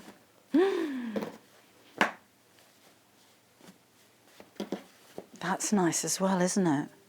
We've put together a whole load of solid fabrics for you, which we consider to go really well with the range. So if you do want to go for a plainer fabric, I think you should. If you're going to go for the bundle, I think you're going to need a plain as well, so you don't mash all of your prints up together. Have a look on the website. And if you want to have a closer look at anything, or if you've got any questions, come and ask them. It's studio@sewingstreet.com, or on our Facebook page. You can leave a message there if you wish. That is lovely fabric. Really pleased. I rather thought we might do a garment protector in this hour, because I happen to have a coat hanger in my sewing box, as we do, and that's from my half-yard home book, but I want to line it. The one in here isn't lined, which if you're making something for yourself isn't entirely necessary. These are the bundles that we put together for you from yesterday. Did you still get a £9.99 saving? That was supposed to be a birthday offer. Basically, we have put together 6 of my half-yard books into groups of 3. So this one, half-yard home, half-yard vintage, and half-yard bags and purses. Each one of the projects will take half a yard of fabric or less, a lot of the time, a lot less. So bags and purses is actually a £12 book. And there are 12 bags and 12 matching purses, all using, again, less than half a yard of fabric. So there's lots of different styles in there and lots of different techniques for you to learn. And of course you can adapt them, you can change the sizes, you can add pockets. I've used lots of different types of interfacings to create different firmnesses of fabrics. And I think there's something for every occasion. Craft bags, travel bags, passport wallets, a huge tote bag, again, yes, just using half a yard of fabric. That's the messenger bag with a matching purse. We've got the felt bag, drawstring bags. So lots and lots of different styles and designs. Half yard vintage is inspired by the kind of things that I remember my grandma and my auntie having around their home, their dressing tables, the types of fabrics that they used, lace, linens, doilies, and it's more about the types of fabric that makes it or gives it that vintage kind of look. If you wanted to change any of the fabrics for something bright and bold and fun and funky, then it's that'd work just as well. So dressing table mats and tray covers and book covers and tissue box covers and really kind of traditional things. That kind of ambiance reminds me of my aunties. Cups of tea and china and lifting your little finger as you're drinking. And then finally, there's the half yard home where this project's from. So this one's themed by rooms. So we have a half a yard for the kitchen and half a yard for the living room, for the bedroom, for the garden even. But you don't have to have them in those particular rooms, but that's how I've themed it. So the whole set dressing or table dressing for your dining room. We've got some bits and bobs for the kitchen, aprons, oven gloves, oven mitts, mug hugs. And for the bedroom, so I've done lavender hearts and makeup rolls and a little bit of bunting. And that's a garment protector that we're going to have a go at making now. But again, I'm going to use the technique, but I'm going to line it on this one. And I may even use a little bit of H640 to give it some oomph. But this is the kind of, it keeps the dust off the shoulder, so it's not a completely long one, although you could do that. Just make it longer. But it's just to keep the dust off the shoulders and jackets and things that you don't wear very often. Those are all available on their own, but if you go for all three of them, you're saving £9.99 if you go for the bundle together. So should we do it? Just do it. So I'm going to cut the outer fabric first of all, which is going to be this. I might put a border on the bottom like I did in the book. That would be nice, I think. So I will need my marking tool. Maybe I'll just use a friction pen for this one. And you can make it any length that you like, or kind of any depth that you like. So I'm going to use the coat hanger as a template. I'll come down that way because I'm going to put a border on the bottom. And in fact, let's trim that bottom to make it straight first. Let's just start with a square piece of fabric. That Sally Stevens has tidied away my ruler. So, oh, must be one around here somewhere. Otherwise, we'll just use a pair of scissors. Let's just put it away. Oh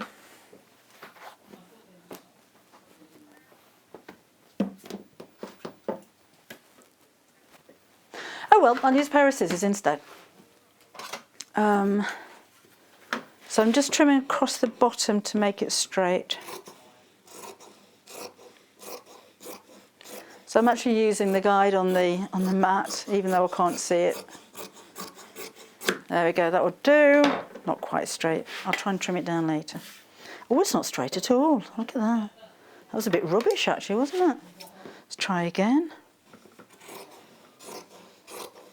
See, this is why you need your ruler. That's better. Okay. Then I need to draw around the top of here. And again, I'm going to add a piece of fabric to the bottom, so that's going to make it straighter. So just around the top of the coat hanger, I'm going to make a mark where the hole for the hook's going to go through. Right down to the end, and then add about ½ an inch on the end here. Like so. Thank you. Yes, now I can trim this back again. Really wasn't straight at all, was it? Right. That's it. Lovely. Oh, a straight line. Right, then I'm going to fold this in half along, so the bit where I left for the hook is actually marked there, and I extended by ½ an inch to the side here, and then cut literally around the curve at the top there. So that's going to be the front and back. Then I'm going to add another piece of the plainer fabric at the bottom. Strip of lace across there would be rather nice as well, I think. So I'll need 2 pieces here. That's already pretty straight. So off with the selvage. And cut that to the same size. Oops, over you go. Oh, a bit more. Talking to fabric now. And I'm going to cut a strip about 3 inches long. So that's going to be sewn to there. And then I'll use that as a template to cut a couple of lining pieces. But you can really go to town with these. A bit of lace, some buttons maybe. This is very unlikely it's going to go in the wash, so you could add lots of embellishments to it, make it really pretty. Lost my foot pedal. And I'm just going to use the edge of the foot as a seam allowance because it's not particularly important. Oh, look at this machine. It's a very quiet, very smooth, very quick machine, this one.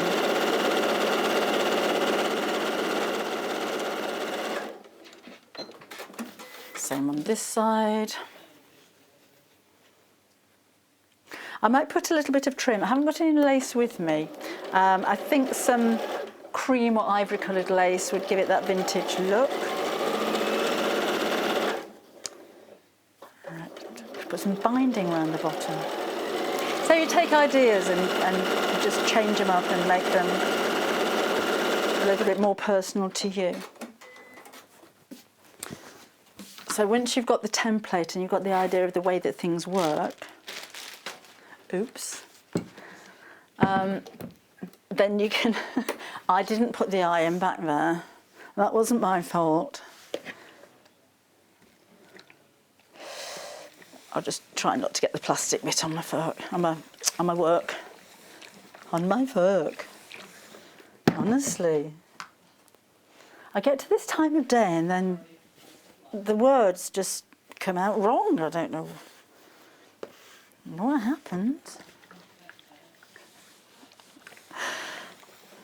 Okay, that looks really nice already, doesn't it? Those colours go so well together.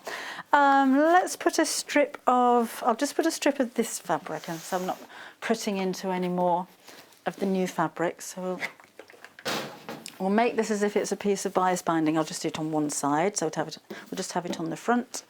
So let's cut a piece. Actually, when I said about using this as a border, I can do this now, can't I? So let's cut that there. And there. So I want all of this row of flowers to be across that paler fabric here. That's about right. And that will be about there. I'll cut it down to size more accurately in a second. Then I'm going to fold, look at the iron out again. I'm going to fold the edges over like a piece of binding and press those.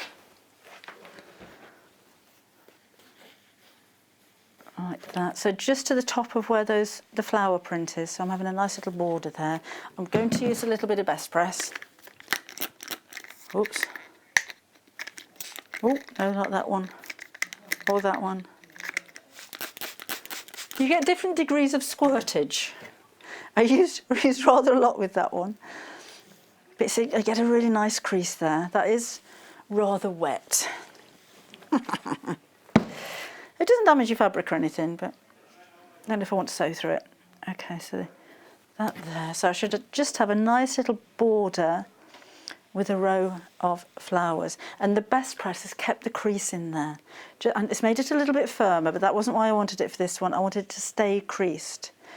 So if you are making your own bias binding, that's a great way of doing it. Just stays flat. Oh, best press has been so busy today.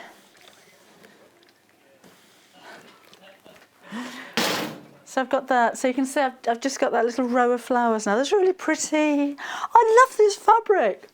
So exciting. Right, then this is going to go across the front of here like so. So just got a nice little border there.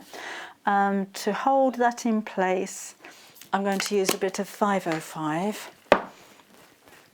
Oh, it's out of stock, this one. A bit of plastic. The melted plastic bag, I don't think we'll be using again. Use it in a well-ventilated room. Get through a lot of 505. Use this for a lot of projects. So that's going to sit just across there like so. Nice, isn't it? I wonder if I've got a bit of ribbon that matches. No. So I'm just going to sew each side of this to hold that in place.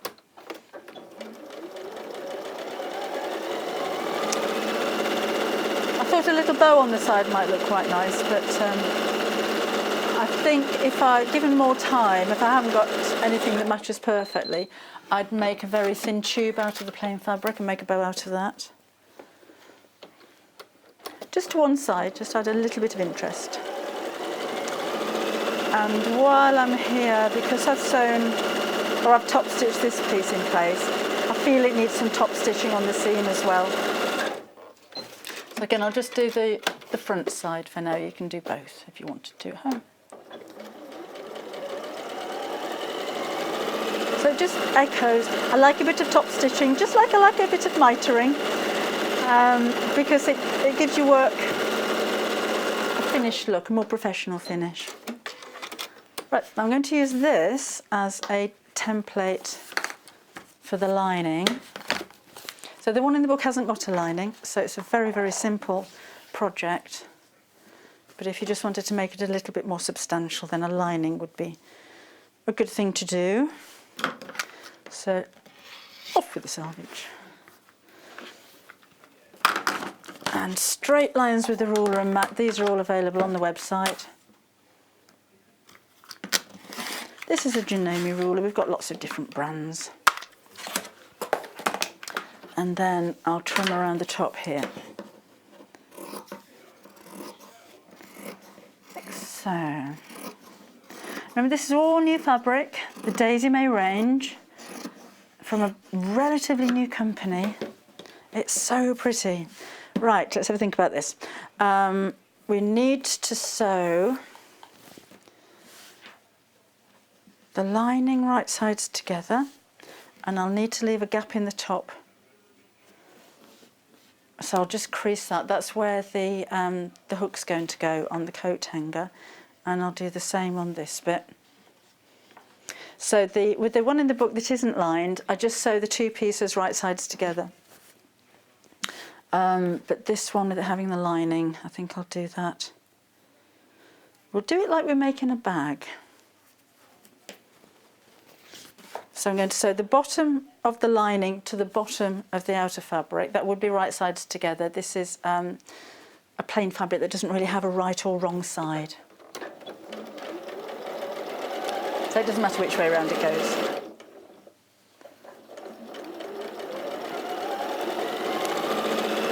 All the way across. These make nice gifts as well. Now, sometimes there's just somebody in your family that you have no idea what to buy for them. And it's one of those classic things like drawer liners. Remember drawer liners that are really making a comeback? They're really fashionable now. You could make, that would be nice, make a little, like there's a lavender heart in the book. If you made a smaller version of that and put a little bit of lavender inside it and then hanged it around the hook, that would be nice, wouldn't it, in the wardrobe? So you'd have a lovely fragrant smell that can help protect your clothes as well. Right. Oh, Shirley's message on Sewing Street fans. And she says, oh, I hope it's not rude to ask. Oh, I don't know. Yes, I was 60 yesterday. That's not rude to ask. Oh, thank you. Oh, what a lovely compliment. I'm not saying that because... But yes, thank you very much. Right. It's always lovely to have a compliment. I don't get complimented on my speech these days. Right, so now I'm going to sew all the way around. So I'm sewing away without even telling you what I'm doing. So I've got both of the pieces now right sides together. Normally if I'm making a bag, I'd leave a gap in the bottom of the lining section, but the bottom of the lining section, I want to leave that little hole so I can get the hook of the coat hanger through. So I'm going to leave a hole in the side of the lining section this time. So let's go all the way around the top. I'm not fussed about pressing seams open one side to the other or whatever. I'm just going to sew. Oh, I was going to put some fleece on the back of it, wasn't I? You could put fusible fleece on the back, so if you've got any H640, you could use that. Are we out? We're out of thread. We're out of bobbin thread. I know there's a spare one in here, so go.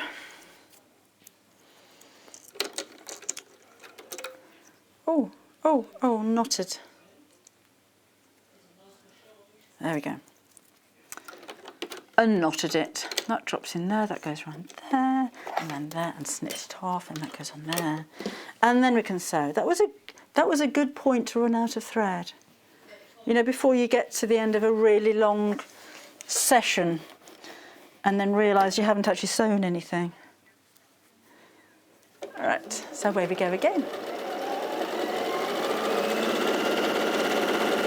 So up to the corner, stop with the needle in the down position and pivot around, then sew to the centre. And I'm going to stop about, where did my crease line go? There. I'm just going to stop about 1/4 of an inch away from that middle bit. There it was. And leave a gap. So I shall reverse backwards and forwards and then snip. And then leave a gap. This is for the hook to go through. So going backwards and forwards, just to secure the seam and make sure it doesn't come undone, and then sew around here. So into the corner and stop and needle down and pivot around. That choreography. It's the sewing song. And then back down this side. Right. Now must remember to leave the gap in the side. That's happened a few times, just keep sewing and Your unpick is always your friend. So stop, snip, gap, edges together, backwards, forwards, carry on, needle down, turn around. And then we're nearly there. When I got to the centre here, I'm going to do the same as I did at the top, so just leave a little gap and snip and move across the gap and carry on. Could add a zip pocket so you can keep your jewellery, the matching jewellery to go with your outfit in there. That's for travelling as well, I think. And down the final side. And just matching at the seam to where I started. So now we'll turn it the right side out. Might snip across those corners actually, to cut down on the bulk of the fabric and make the points a little bit pointier. Let's turn it the right side out. So push those out, pull that through.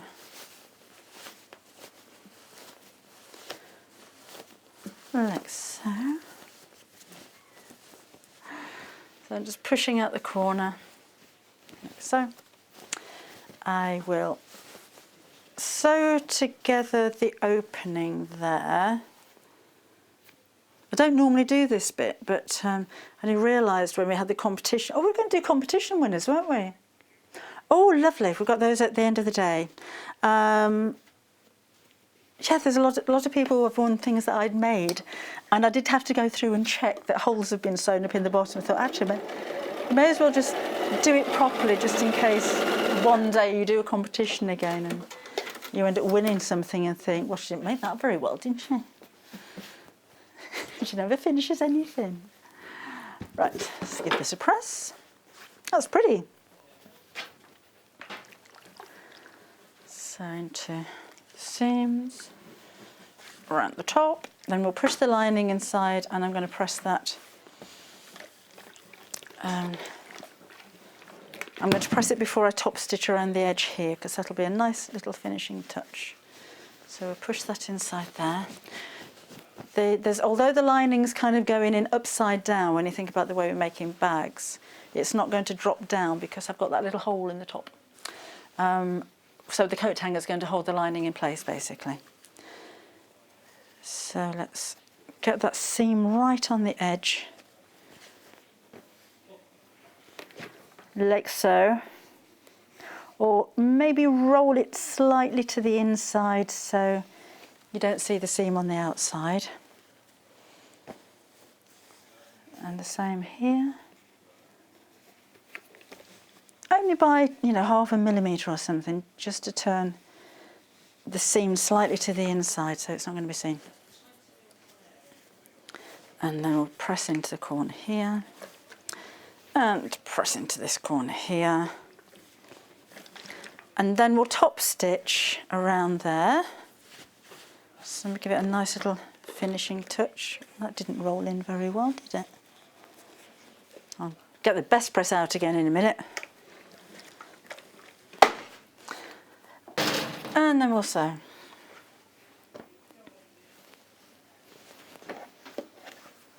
This machine has got a free arm in it, so I'm going to use that. That's better.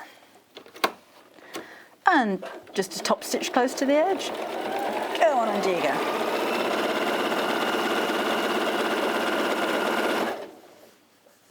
I'm going to finish this. I don't very often finish anything. I have all these big ideas as to what I'm going to make, and it never quite happens. This is going to be finished. Although I would like to add a bow to it. I think that would look nice. Come on. You might have to ease thicker fabrics underneath your machine. All the way around. You can monogram it. If you got your embroidery machine, those all sold out yesterday, by the way. We need Jane to work on another embroidery machine for us because that one's not coming back again. There we are. And let's see if it fits now. So this goes inside here and actually goes in that way. A bit of a shuffle around to find the hole and put the hook through. So I've got the hole there. Where's the hole? There we go. I have got a couple of little raw edges there, which I could sew by hand, like that. Perfect fit. So I wouldn't actually sew that by hand because I wouldn't intend for this ever to come off.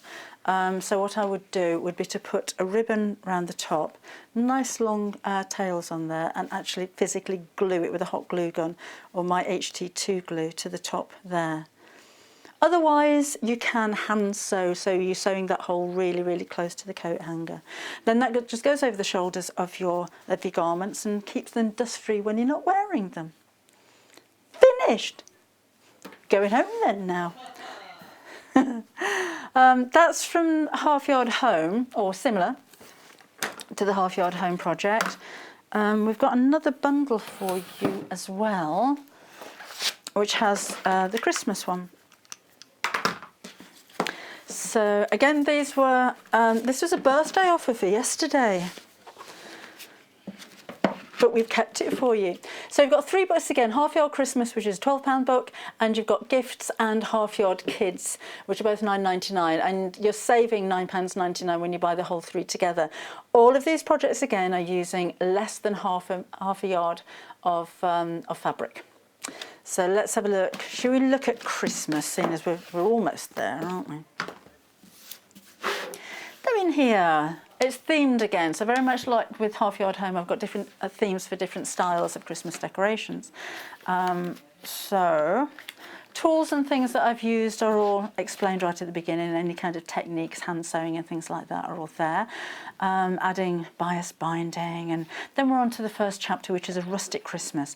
So I like to use lots of Hessians, and we do have, I don't know if I've got any on the website, we've got Hessian and red canvas fat quarter bundles, which are ideal for things like this, because after all, half a yard is a couple of fat quarters.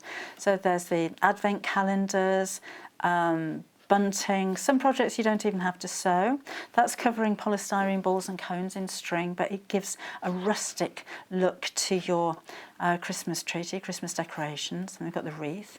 Then we move on to Scandinavian Christmas. That's my great niece, that's Hetty. And we've got gnomes and wreath. That's a no-sew scrap wreath and Christmas tree alternative. So a great way of using up your bits and bobs. They've got hanging hearts. And I thought that was a Scandinavian style of Christmas stocking. And I'll show you how to make a template for it. So there aren't any patterns in the back of these. Then there is traditional So using the reds and the greens and the tartans and more traditional, and a traditional style of stocking as well. That one you draw around a sock. So again, there's no patterns to take out of the back of the book. That's a nice technique with piping. I was hoping to show you that earlier, but ran out of time. You need about 3 times the amount of fabric that you to go around the cushion cover, but then you push it all together and gather it up before you sew it on, and it looks really pretty. Tree skirt, then monochrome Christmas. So everything black and white here. Obviously you can make these in different fabrics. I just thought we'd trait something rather stylish. So a little table mat and something for the kids, for them to make and to decorate maybe their rooms as well. So Christmas hats to go on the back of your chair and robin bunting. And then there's contemporary Christmas. So more modern styles and designs with free motion embroidery on those. So that's your Christmas book. And then half yard gifts, and this is gifts for yourself, it's gifts for your family, and it's gifts for your home as well. So there's storage items.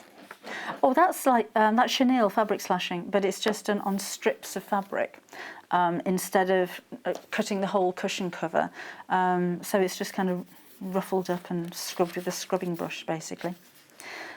So again, I'll have a quick flick through. So for the home, we've got draft excluders. Those are all of your tips again, little cactus pin cushion. That's the cushion that I've actually taken the cushion cover off because I pinched the cushion out of it. But this is fabric slashing again. So you've got, how many did I use? 1, 2, 3, 4 layers of fabric all together. Sew it around the boxes and then cut through 3 of the fabrics in a cross like that. So don't cut through the bottom one. And then you're going to get a scrubbing brush and give it a good old scrub.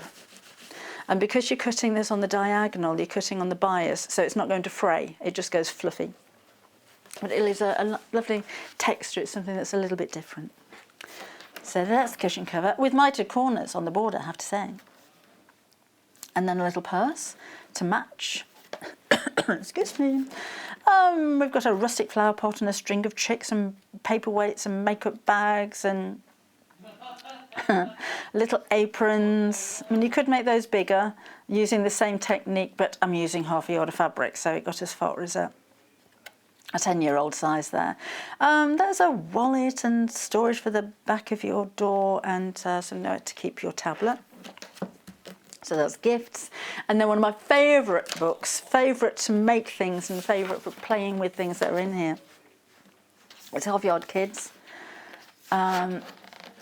So this is a book of things to make for children. It's not a children's book for them to sew. They can do if they are capable. So there's games which I think are quite educational. Lots of storage. That's fish for fish and ditch the crab. But they've all got magnets in their noses, so it's a skill to actually just catch the fish and leave the crabs behind. So we've got storage for your books and your pens. A school bag maybe that could be. Hot water bottle cover. I've got little witches' hats. That's a cushion, but it's got like a doll attached to it, so it's very cuddly. Storage for your chair. And the pyjama eater. A little drawstring shoe bag and more decorations. And that they are available on their own. I say $9.99, $9.99, $11.99. But if you haven't got any of them and you're having a collection, then you're going to save yourself $9.99 if you ordered all 3 of those together. And have a think about gifts as well. These are very simply explained projects that any level of sewer is going to be able to achieve, whether you're a beginner sewer or you're somebody who's a little bit more experienced. Okay, we've got lots more books on the website actually, not just mine. We've got a whole library of books building there as well. So, but if you wanted to go for those again, that's a birthday offer at £21.98. Let me give you a reminder of the early bird that we had this morning. So I'm losing my voice. I just talk too much, don't I?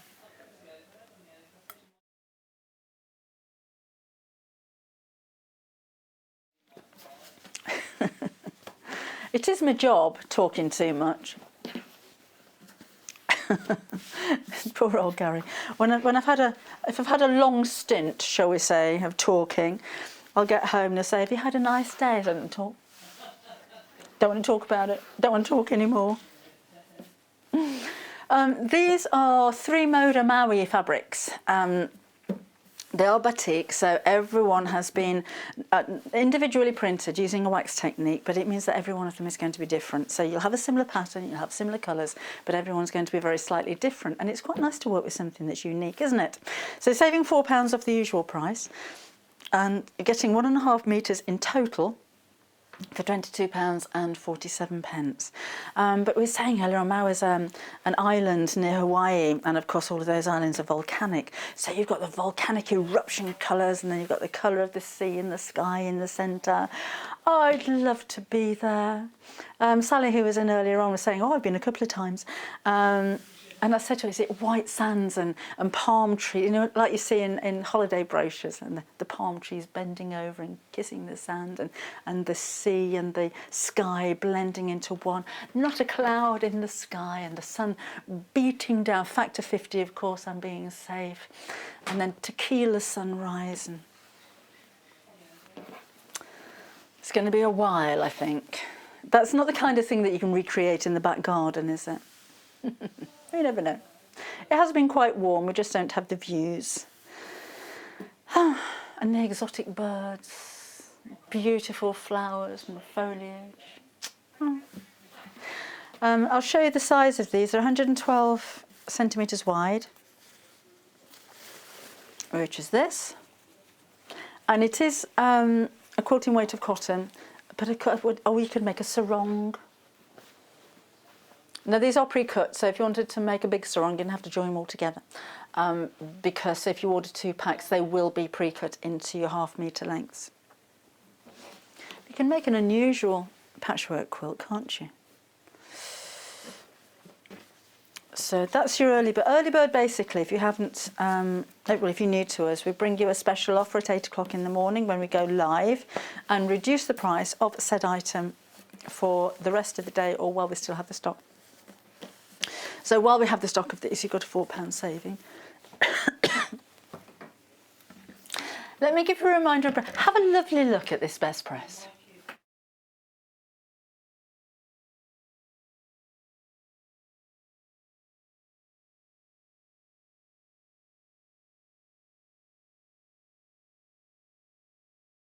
Did that look like I was having a sneaky swig of gin and tonic from down there? You have a look at what I was on the list. Oh. No, drink of water, I do apologise. Right, these are really, really busy. You haven't seen Best Press since we sold out at the beginning of June. £11.99. This one is the scent free. And basically you're going to use this instead of starch. It lasts an awful lot longer, and it gives your fabric a firmness. Now it doesn't leave the kind of the chalky residue that you find that starch does quite a lot. But it will help to stop jersey fabrics from rolling before you're cutting out your patterns. It will help to stiffen fabric. I'm thinking biospan. Look at them covered in bits, look. I just noticed it on the telly, and I thought, look at all that. I've had complete strangers picking threads off me before now. It's like, oh world. From a distance, of course, these days. Look around the back and everything, look, everywhere. I'm going to be talked about. So, if you want your fabric to be crisper than it is, if you're working with a soft fabric or a polycotton or a viscose fabric or a fabric that just drapes too much, but you want to hem it and you want the hem to be crisp, give it a spray with your Best Press, and that will help to stiffen it, but without leaving the chalky residue. So that is absolutely scent free. It's if you want to take creases out of something as well. You know when you get a fat quarter pack home, and some of them, if it's not a brilliant quality of fabric, you just never seem to be able to get rid of the crease folds. Give it a spray with your Best Press and then iron over it, and the creases just melt away. So it puts creases in and it takes creases out as well. So that's a fragrance free at £11.99. And then we've got the lavender and vanilla. We've got less than 20 of these left now. You've got a very subtle fragrance with this one. which is of course a lavender and vanilla fragrance. It's not going to stain your fabric, even though it's lavender in colour. And it works in exactly the same way, but actually it's quite nice when you're just doing your ironing and maybe you're doing the bed linen or your pillowcases, just give it a quick spray and then iron over it, and the fragrance lasts for quite a long time. But it's very relaxing and it's very fresh, but it's not too strong. I'm not normally a fan of lavender flavoured things, if that makes sense. I love the smell of lavender flowers, but it's the smell of lavender flowers you get. Dried lavender, I'm not fond of the smell of dried lavender, is what I mean. But I like the smell of fresh lavender, and this smells like fresh lavender. It's only £11.99. Multi-order those while we've got the stock. If you use a lot of it, then go for more than one, because obviously it hasn't got a sell-by date on it, has it? It's going to last you for a long, long time. So go for as many as you can afford to, would be my best advice for best press. Now the competition. Yesterday we had my birthday celebration. I've kept the balloons up, and I think the cake's all gone. I brought it in this morning to leave for the crew and everybody. And my flowers are thriving, and my cards are up. I haven't eaten my chocolate flamingo yet that John bought me. But we had a competition whereby 6 people could win a whole load of things that I'd made and my latest book, which is the Sewing Secrets quilting book. So these 6 lucky people are the winners. So Suzanne McBean, Karen Payne, Patricia Hamilton, Jennifer Gleed, Sheena Williams and Lindsay Tovey. You are the 6 winners, and we've got your details because you will have all placed orders yesterday, and we will contact you and for your address and everything. Just make sure that we've got the right person and we get those in the post to you as soon as possible. Can't guarantee which one of those bundles you're going to get, so that they will be sent out at random. So congratulations to you. Now I'm back again on Saturday. So I normally do Sunday, Mondays, but I've swapped with Vix. So I'm in on Saturday, and I have something new for you, and it's panels. I'll do big panels with quite a few projects on them, and the print is all based on something that I collect. And I should say one word: moo. They're not peacocks. No, it's not rabbits. It's not dogs or puppies. No. No doubt you'll see on the Facebook pages when all the pictures and everything are taken, because these are rather new. But that's going to be on Saturday morning, so it'll be nice to have your company then. Right, tomorrow is Vicky, and at 8 o'clock in the morning is I remember Faye Clements is going to fake it. Oh, with who? Sorry, with Faye. Faye Clements will be here with Vix at 8 o'clock in the morning. And the hearing's going, the voice is going, eyesight's just completely shot. And it gets worse from now on. Stripology is at 9 o'clock tomorrow morning. At 10 o'clock we have a bucket hat with Faye again, with our brand new guest. And then at 11 o'clock, we've got a just a form. I saw the boxes outside. That's going to be quite exciting. That's something that I would like to put on my shopping list. So a bit of dressmaking tools for you tomorrow as well. Now, anything that you want to order now, have a look on the website. We do have another show coming up, which is recorded in just a second after the break. If you haven't seen any of the shows this morning, you can have a catch-up on our YouTube channel, because we put all of the shows on there. Probably towards the end of the day, you're going to be able to see us there again. Okay, I shall see you bright and early at 8 o'clock on Saturday morning. Enjoy the rest of your week.